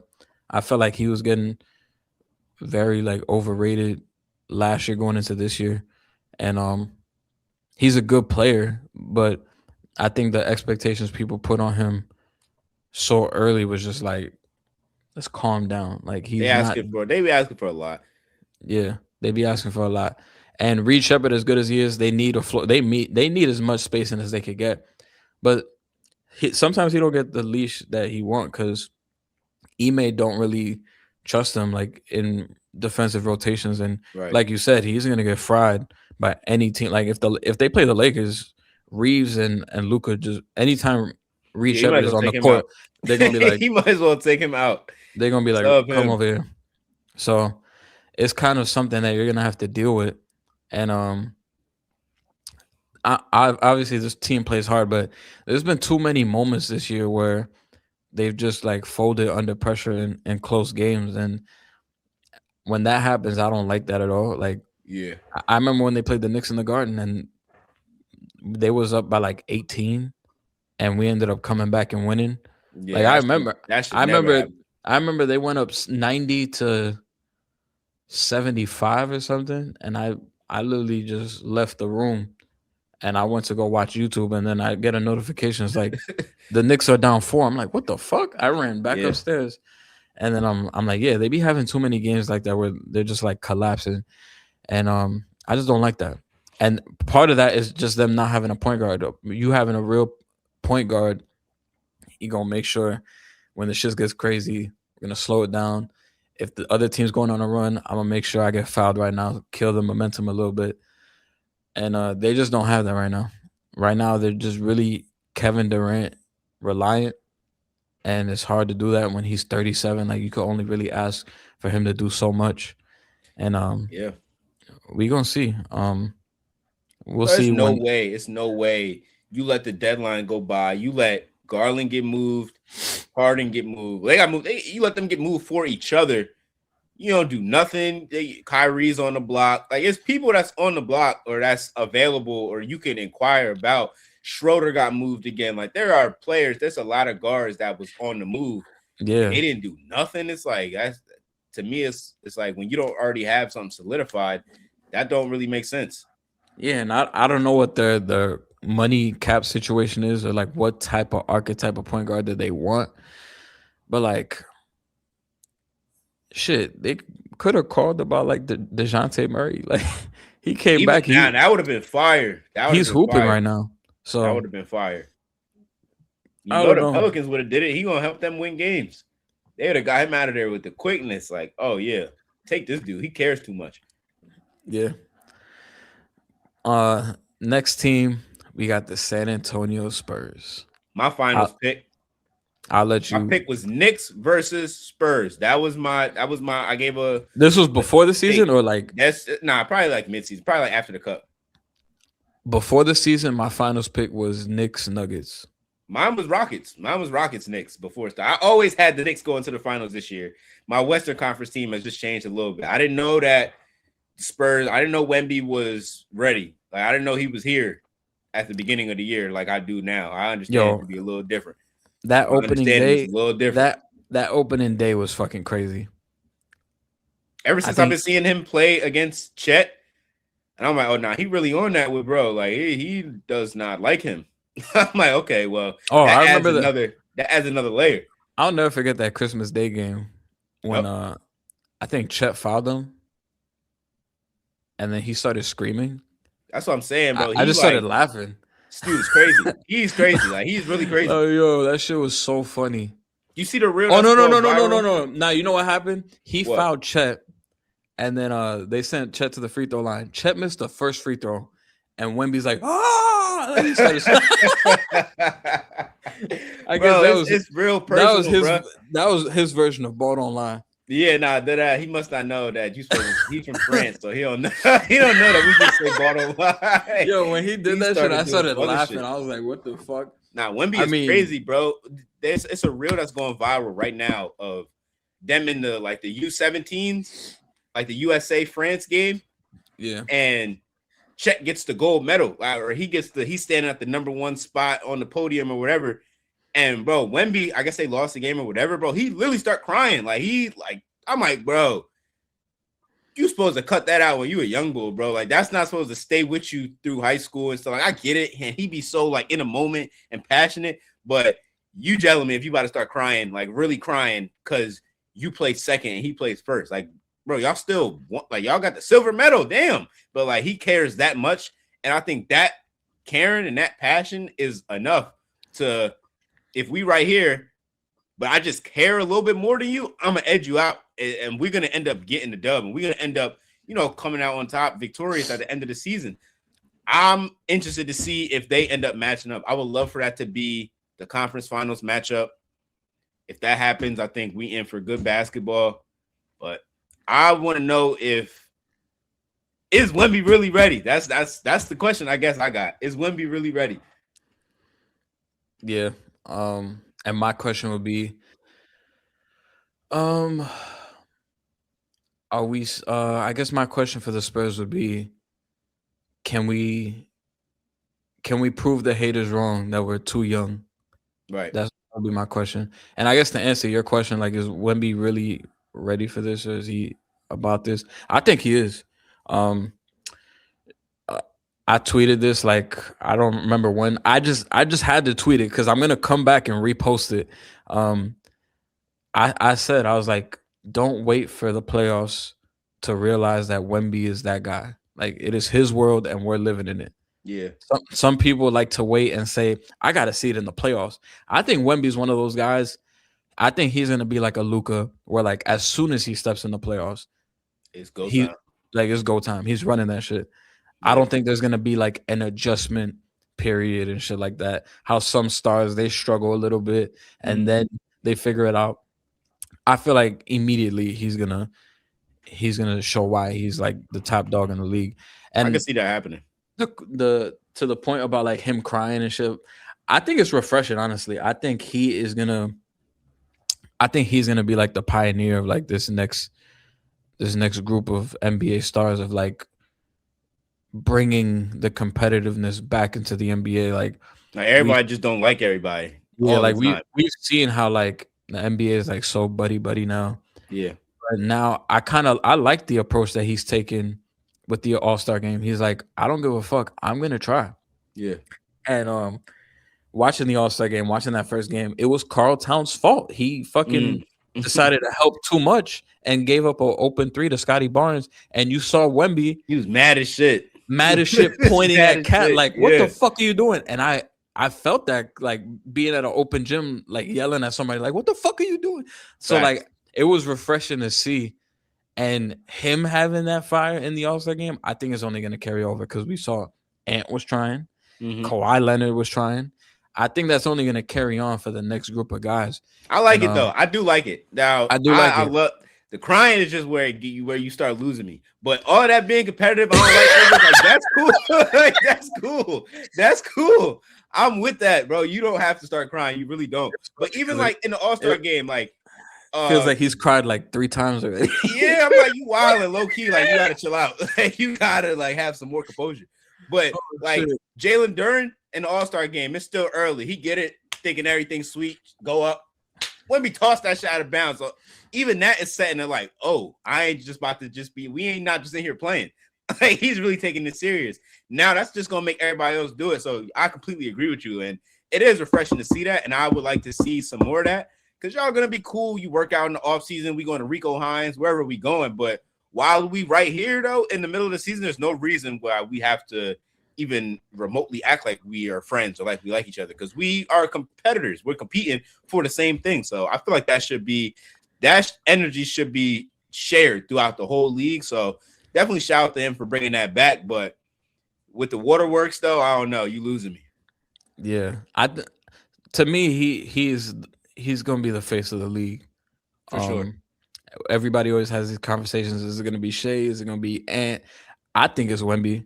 It is because I think he's like, I feel like Wemby's like the perfect mix of like, he knows how to conduct himself and he's not in any controversy, and he understands like that light of being the face of the league. So like I feel like he would accept that, but he's also kind of like, he also has that mystique to him where like you don't know too much about him. Yeah, like it's really just basketball. I feel like the thing with like Shai is like we don't know enough about him, and I don't really even think he's trying to even reveal that. No, just and I feel like what and I feel like what yeah, and I feel like with Ant, it's like we try to force it on him just because of the personality, but I don't think Ant necessarily wants that face of the league. I think if you just put a microphone in front of Ant, you're gonna get a viral clip regardless. Yeah, it's gonna be gold. But that's just how he is. I don't think he don't want that face of the league shit, and he said it a bunch of times. And there's a history of guys that have that. Like Gary Payton is like that to me. Charles Barkley is like that to me. Like guys with personality, and they're dumb nice, but that doesn't mean you're the face of the league just because you're the funniest guy. You know what I mean? So I definitely see that, and I don't think he wants it. But his role, where he's fitting at, and what he's doing, it's working perfectly. You got the #1 sneaker with Adidas right now. You in Sprite commercials, like you're all over the internet. It's still working. He doesn't have to be the face of the league to be Anthony Edwards, I don't think. Yeah, he don't have to be. And yeah, the Ant and Charles Barkley thing I think works perfectly, because I think Charles Barkley was like, I'm not your role model or some shit. Exactly. Or I don't want to be a role model or some shit. I think Wemby is like the perfect one. Because he understands, like he just understands like, yo, like I know how to conduct myself in a certain way. You're not gonna see me in any controversy, and it's gonna be dope that we're gonna have a face of the league that's not American born. Like I think it's so interesting that he kind of came about after Kobe and after, rest in peace Kobe, after Kobe passed and everything. But it's like that just reminds me of the same energy, like that, just like Stonewall. I'm serious.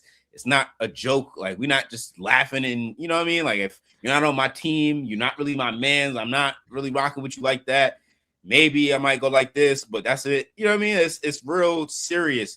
And I feel like that he got some of that Black Mamba, even the work ethic that they speak to of how he's always in the gym, how it's just basketball. And a lot of the more serious stuff, like he be talking about playing chess and meditating. It's just like a lot of the energy of Wemby reminds me of that serious Kobe Bryant Mamba mentality attitude. And I think that's why a lot of people gravitate towards Wemby, because, of course, with Kobe not being here no more, it's like we almost missed that, because that was it. After that, it's like LeBron is the super jovial, fun, have a good time, Taco Tuesday guy.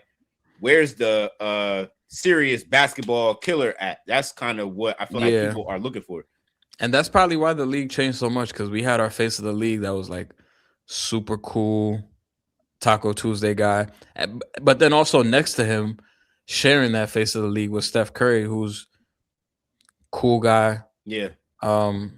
very, very just like not really like confrontational, No smiling all the problems. time. Easy You going. see Yeah. Steph Curry doing the fucking Harlem Shake, shimmying his shoulders and shit. Yep. Like just fucking like I feel like Steph Curry is a fucking goofball. Like Right. They but just all fun guys. It's like everything is just fun, cool guys. But yeah. I feel like Wemby takes it back to like yeah, like you said, like that Kobe like Mamba mentality shit, and just I'm not trying to be friends with anybody. Yep. Giannis was doing it too, but he never got that face of the league shit. But just only because he was in the league the same time as the other two. Mm-hmm. So I think Wemby just being that, I think is gonna uh it's just gonna keep going and take effect into the league for years to come. And maybe it lights a fire because somebody might be like, we can't have this non-American as the face of the league. I got to do something about this shit. And maybe Cooper, it's on you. yeah, Cooper is on you. It's on So, you. What you but gonna do? we'll see. But I'm happy that it's gonna be Wemby, and I feel like the Spurs maybe they'll go through some growing pains, but I don't think they're too young to make the finals. We literally just saw OKC last year. They were the second youngest team to win a championship. I was gonna say, weren't they like the youngest ever? Yeah. I think the only team younger than them was the 77 Blazers. Okay. That and was everybody like, was 30, so that don't even count because Young was 30. You yeah. was coming to the league at 27. Yeah. So I feel like if you have a top player in the league like Wemby, he's like top 5. And then all the supporting cast, De'Aaron Fox is really good. A lot of people like to shit on him, but last time he was in the playoffs, he was You know going what he do in the playoffs. yeah, So he was even going if toe to Wemby, toe with Steph Curry. even if Wemby has to have the growing pains and I got to figure out how it is being a star, it's like we got a bona fide closer, playoff, fourth quarter, midi is going in. I'm gonna just get to my spot and pull up. I'm gonna make the shot. Like he was doing that every game for the Kings. Yeah. So that series, and of course, Steph Curry just had to be Steph Curry, so that run didn't get to continue. But that was a series, and De'Aaron was putting them on their back. My teammates getting stomped out and shit in the middle of the game. I put the team on my back. He put the team on his back. That was impressive. So I hope that carries over. And then somebody like Stephon Castle, who I really like. Yep. I think Castle's he does. nice. I don't think he gets talked about enough as a point of attack defender and as just being a guard. I know a lot of people out there are afraid of his offensive game in the playoffs, like his shooting ability, but I think he could impact the game in other ways outside of shooting the ball. And I think he provides a lot of value, putting pressure off of De'Aaron Fox, being able to be a downhill threat and putting pressure on the rim. And he is like the perfect Wemby like lob threat. Like he knows how to like he knows where Wemby likes the ball at. Like he's perfect at throwing Wemby the lob. So I think he's gonna have some games in the playoffs where people are gonna look at Stephon Castle and be like, yo, like we might have to start talking about this dude as like one of the next like up and coming guys. Yeah. And shout out to Dylan Harper, shout out Jersey. I think just having a 3-guard tandem like that, I think it's low key a cheat code. Every time you put someone on the bench, you always gonna have a guy that is comfortable with the ball in his hands, could always put pressure on the rim. And I think that's really, really valuable. And a lot of people overlook that going into the draft process. Like, why are we gonna take Dylan Harper when we got Castle and Fox? But now, like a lot of people overthought it, and now you see why. And this is something I was saying. I'm like, I think they could play all three together. And we're seeing that now. And having Luke Cornett, best backup big in the league, probably, depending on who you ask. Probably, I would say him and Mitchell Robinson. But yeah, this team is, I think they're ready to go. I think really the only like concerns you could have about them is like their shooting at times. But I mean, even still, they got Champagne. Shout out to St. John's. Yeah. Shout out to St. John's. Wemby could shoot, of course. They still got Harrison. That's a good vet for them too. That's probably who I think they need. Who will be crucial to that team. I feel like their defense is so overwhelming that it's like they could win ugly games. Like that game against Detroit, that was an ugly game, but they was able to pull through. Facts.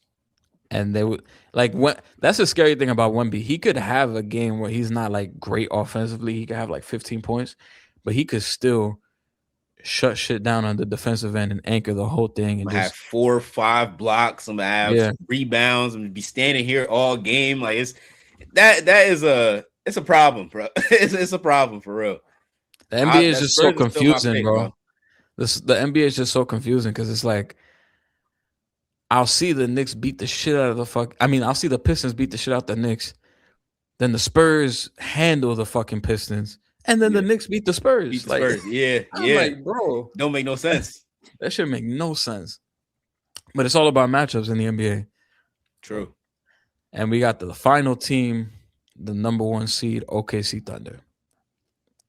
My question for them is pretty simple. Can you go back to back? It's harder. It's hard. I mean, it's easier said than done, for sure. I really don't even feel like they are the. Who knows what happens if Halliburton don't get hurt? You know, you can't speak to what ifs, and of course, it's going to be a what if forever now because he did get hurt. But it wasn't just runaway. It wasn't a runaway last year. It was not that, bro. It was looking close. So that is concerning. One, but they are just a really good team. Like the Pacers, they were playing good. They got hot when it was time to get hot. But the Thunder are still a good team. But that wasn't my pick. My pick was always, like I was saying, it's been the Spurs as of the past couple months, and before that, it was the Rockets. So I didn't have them going back to back ever. Almost, I thought that last year was kind of like and they had a great year, cap off the Shai MVP, and just, they have a good team, so they're gonna win. Good team's gonna win games, but I don't feel the repeat coming. I don't know, bro, because it's hard to say that when they're obviously still the best team in the league, but I don't want them to be the champion again. I don't want to watch a whole nother finals run of Instagram captions and all of these quotes at the press conference trying to sound like a philosopher and all that type of shit. Is like, we got it, bro. We got it. Make some room for Wemby. Make some room for who needs to really be up there, because they're gonna be there for the coming years. It's gonna be the Spurs versus the Thunder. It's gonna be the Timberwolves versus. I mean, it's all that aura. I'm good on all of that. We saw it. The team huddles after the game where everybody has to go to the press conference and glaze Shai, like all of that. We don't need to see that no more. I'm kind of out on the Thunder, even though it's going to be a tough out for anybody who's playing against them. I'm out on them. Yeah, I mean, I still think they could go back to back. I definitely agree with you. It's gonna be harder this time around. I think it's gonna be hard. Like, if you asked me a few months ago, I would have been like, this team ain't going back to the finals, bro. But now the way they playing 7-game winning streak, Shai looked like he on a mission, and J-Dub's still not back yet. I can't wait. Like, I would like OKC Spurs conference finals is gonna be a fucking movie. And I forgot they got McCain now too, and they found a way to get him some minutes. He's been playing all right. Fucking hate the Sixers for doing that, bro. What are you doing? Yeah, I couldn't believe that. And what's crazy is now their team is looking all depleted, and like now it would have been perfect Jared McCain time. Like, you know what I'm saying? But you got rid of him. That's crazy. And then fucking Daryl Morey had the nerve to say we sold high. Oh, is that what he think? Yeah, he's like, oh, we sold high on him. Okay. Well, we're gonna see, I guess. He better not have a single moment in this playoffs, bro. If he has like a game or he's gonna feel bad about that. They're gonna hear about that for a long time. Yep. What was the trade again? Who they get? Did they get anything? I think they traded him for like cash considerations. Yeah, bro. Nah.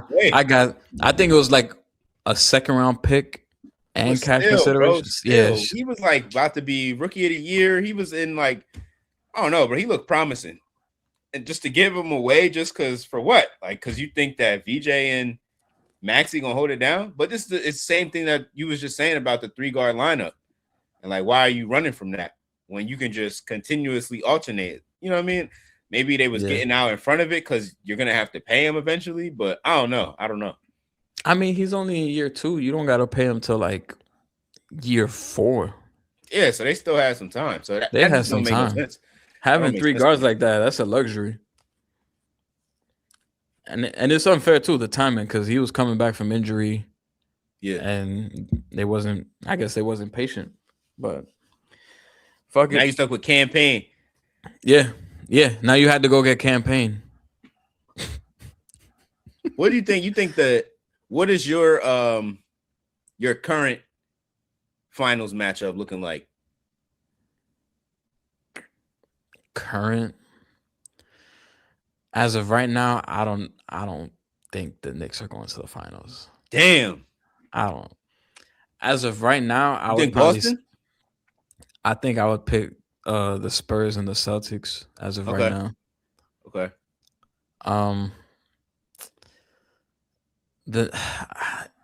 Probably them.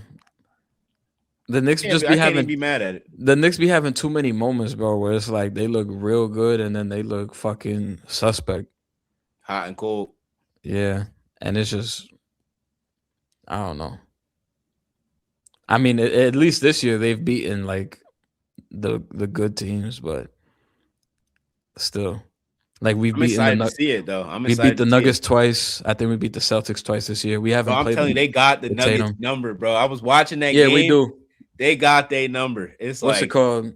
I think I saw the stat. It was like ever since Brunson came to the Knicks, we're 7-1 against the Nuggets. And that seemed like the team that most people are scared of more than the Spurs or anybody else in the West besides the Thunder. It's like everybody thinks that it's going to be the Nuggets that are actually going to take. I've heard more people say that the Nuggets are going to win the West this year than I've heard them say the Thunder are going to go back to back. And that's the shit that pisses me off because it's like people be like talking so high and mighty about the Nuggets. I'm like, yo, I promise you, bro, if the Knicks saw the Nuggets in the finals, we're beating them. Like, because, bro, like, I would agree. You can't keep saying like, oh, they have a top 3 player. Like, that's why I'm like, yo, their defense is ass, bro. Like, if the Knicks had the 23rd best defense, I wouldn't even be talking about them. They're top 10 in both, and people still barely talk about them, which I'm okay with at this point because I'm already – when the Knicks are like the underdog, I'm cool with it. Like, that's just it just is what it is. Like, so if nobody's talking about it, I'm cool with it. Fuck it. But with that being said, that is everything. That is one question for every playoff team. Appreciate you for pulling up, bro. This was a really, really good episode. This was fun. Before we get out of here, is there anything you want to shout out? Yeah, for sure. Shout out to the Twitch, Yeawave on Twitch. Shout out to the Lock In podcast. New episode is gonna be probably dropping starting next month again when we be back recording at a new studio, new spot in Jersey City. Be on the lookout for more sports content, more streaming, gaming, pod, same as we normally do. One thing I am trying to do though, and I'm trying to plan and schedule, is I want to shoot like a morning show.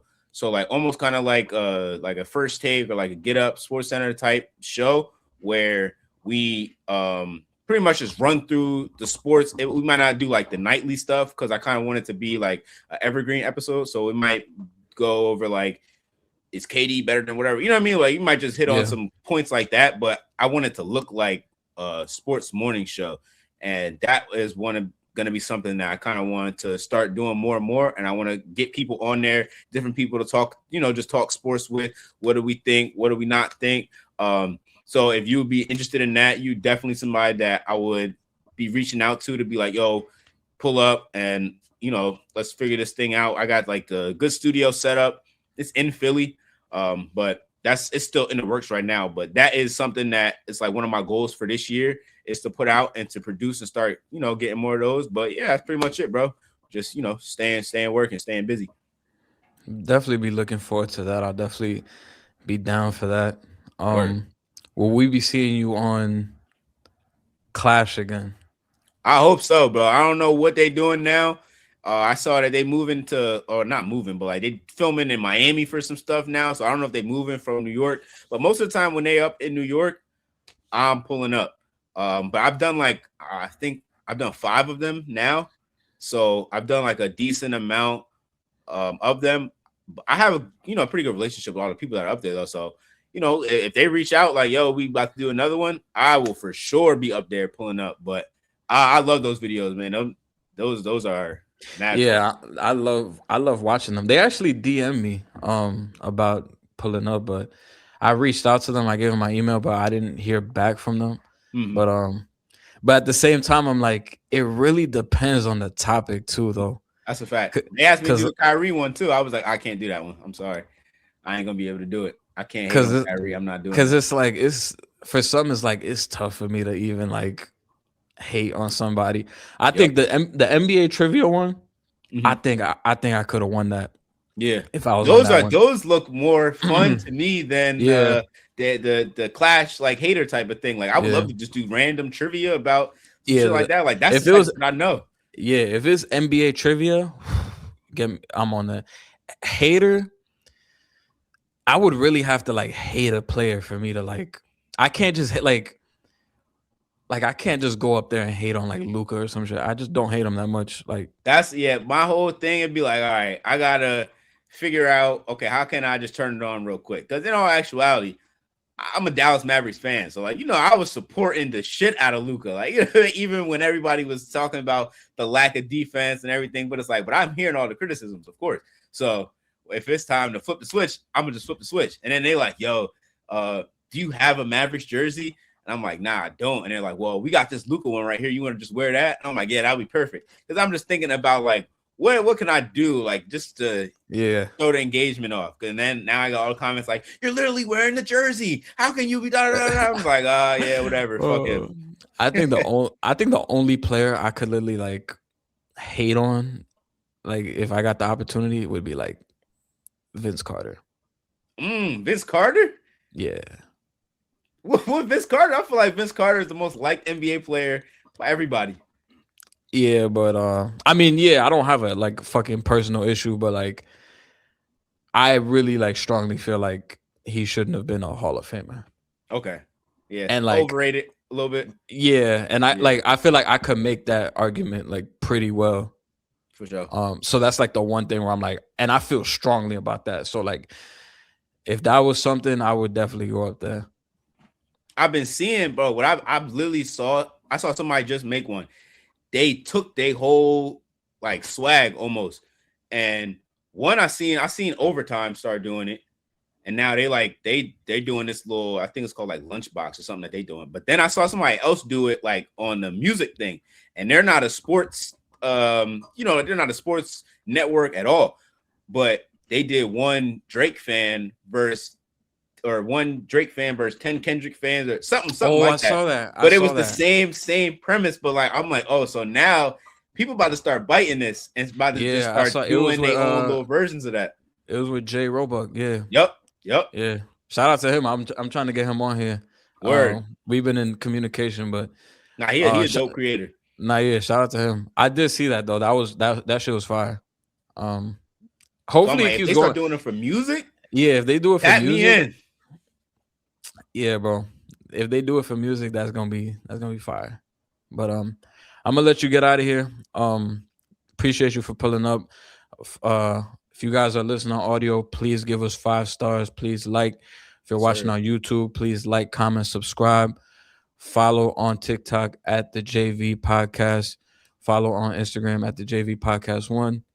We appreciate you, and we'll see you next time. Peace.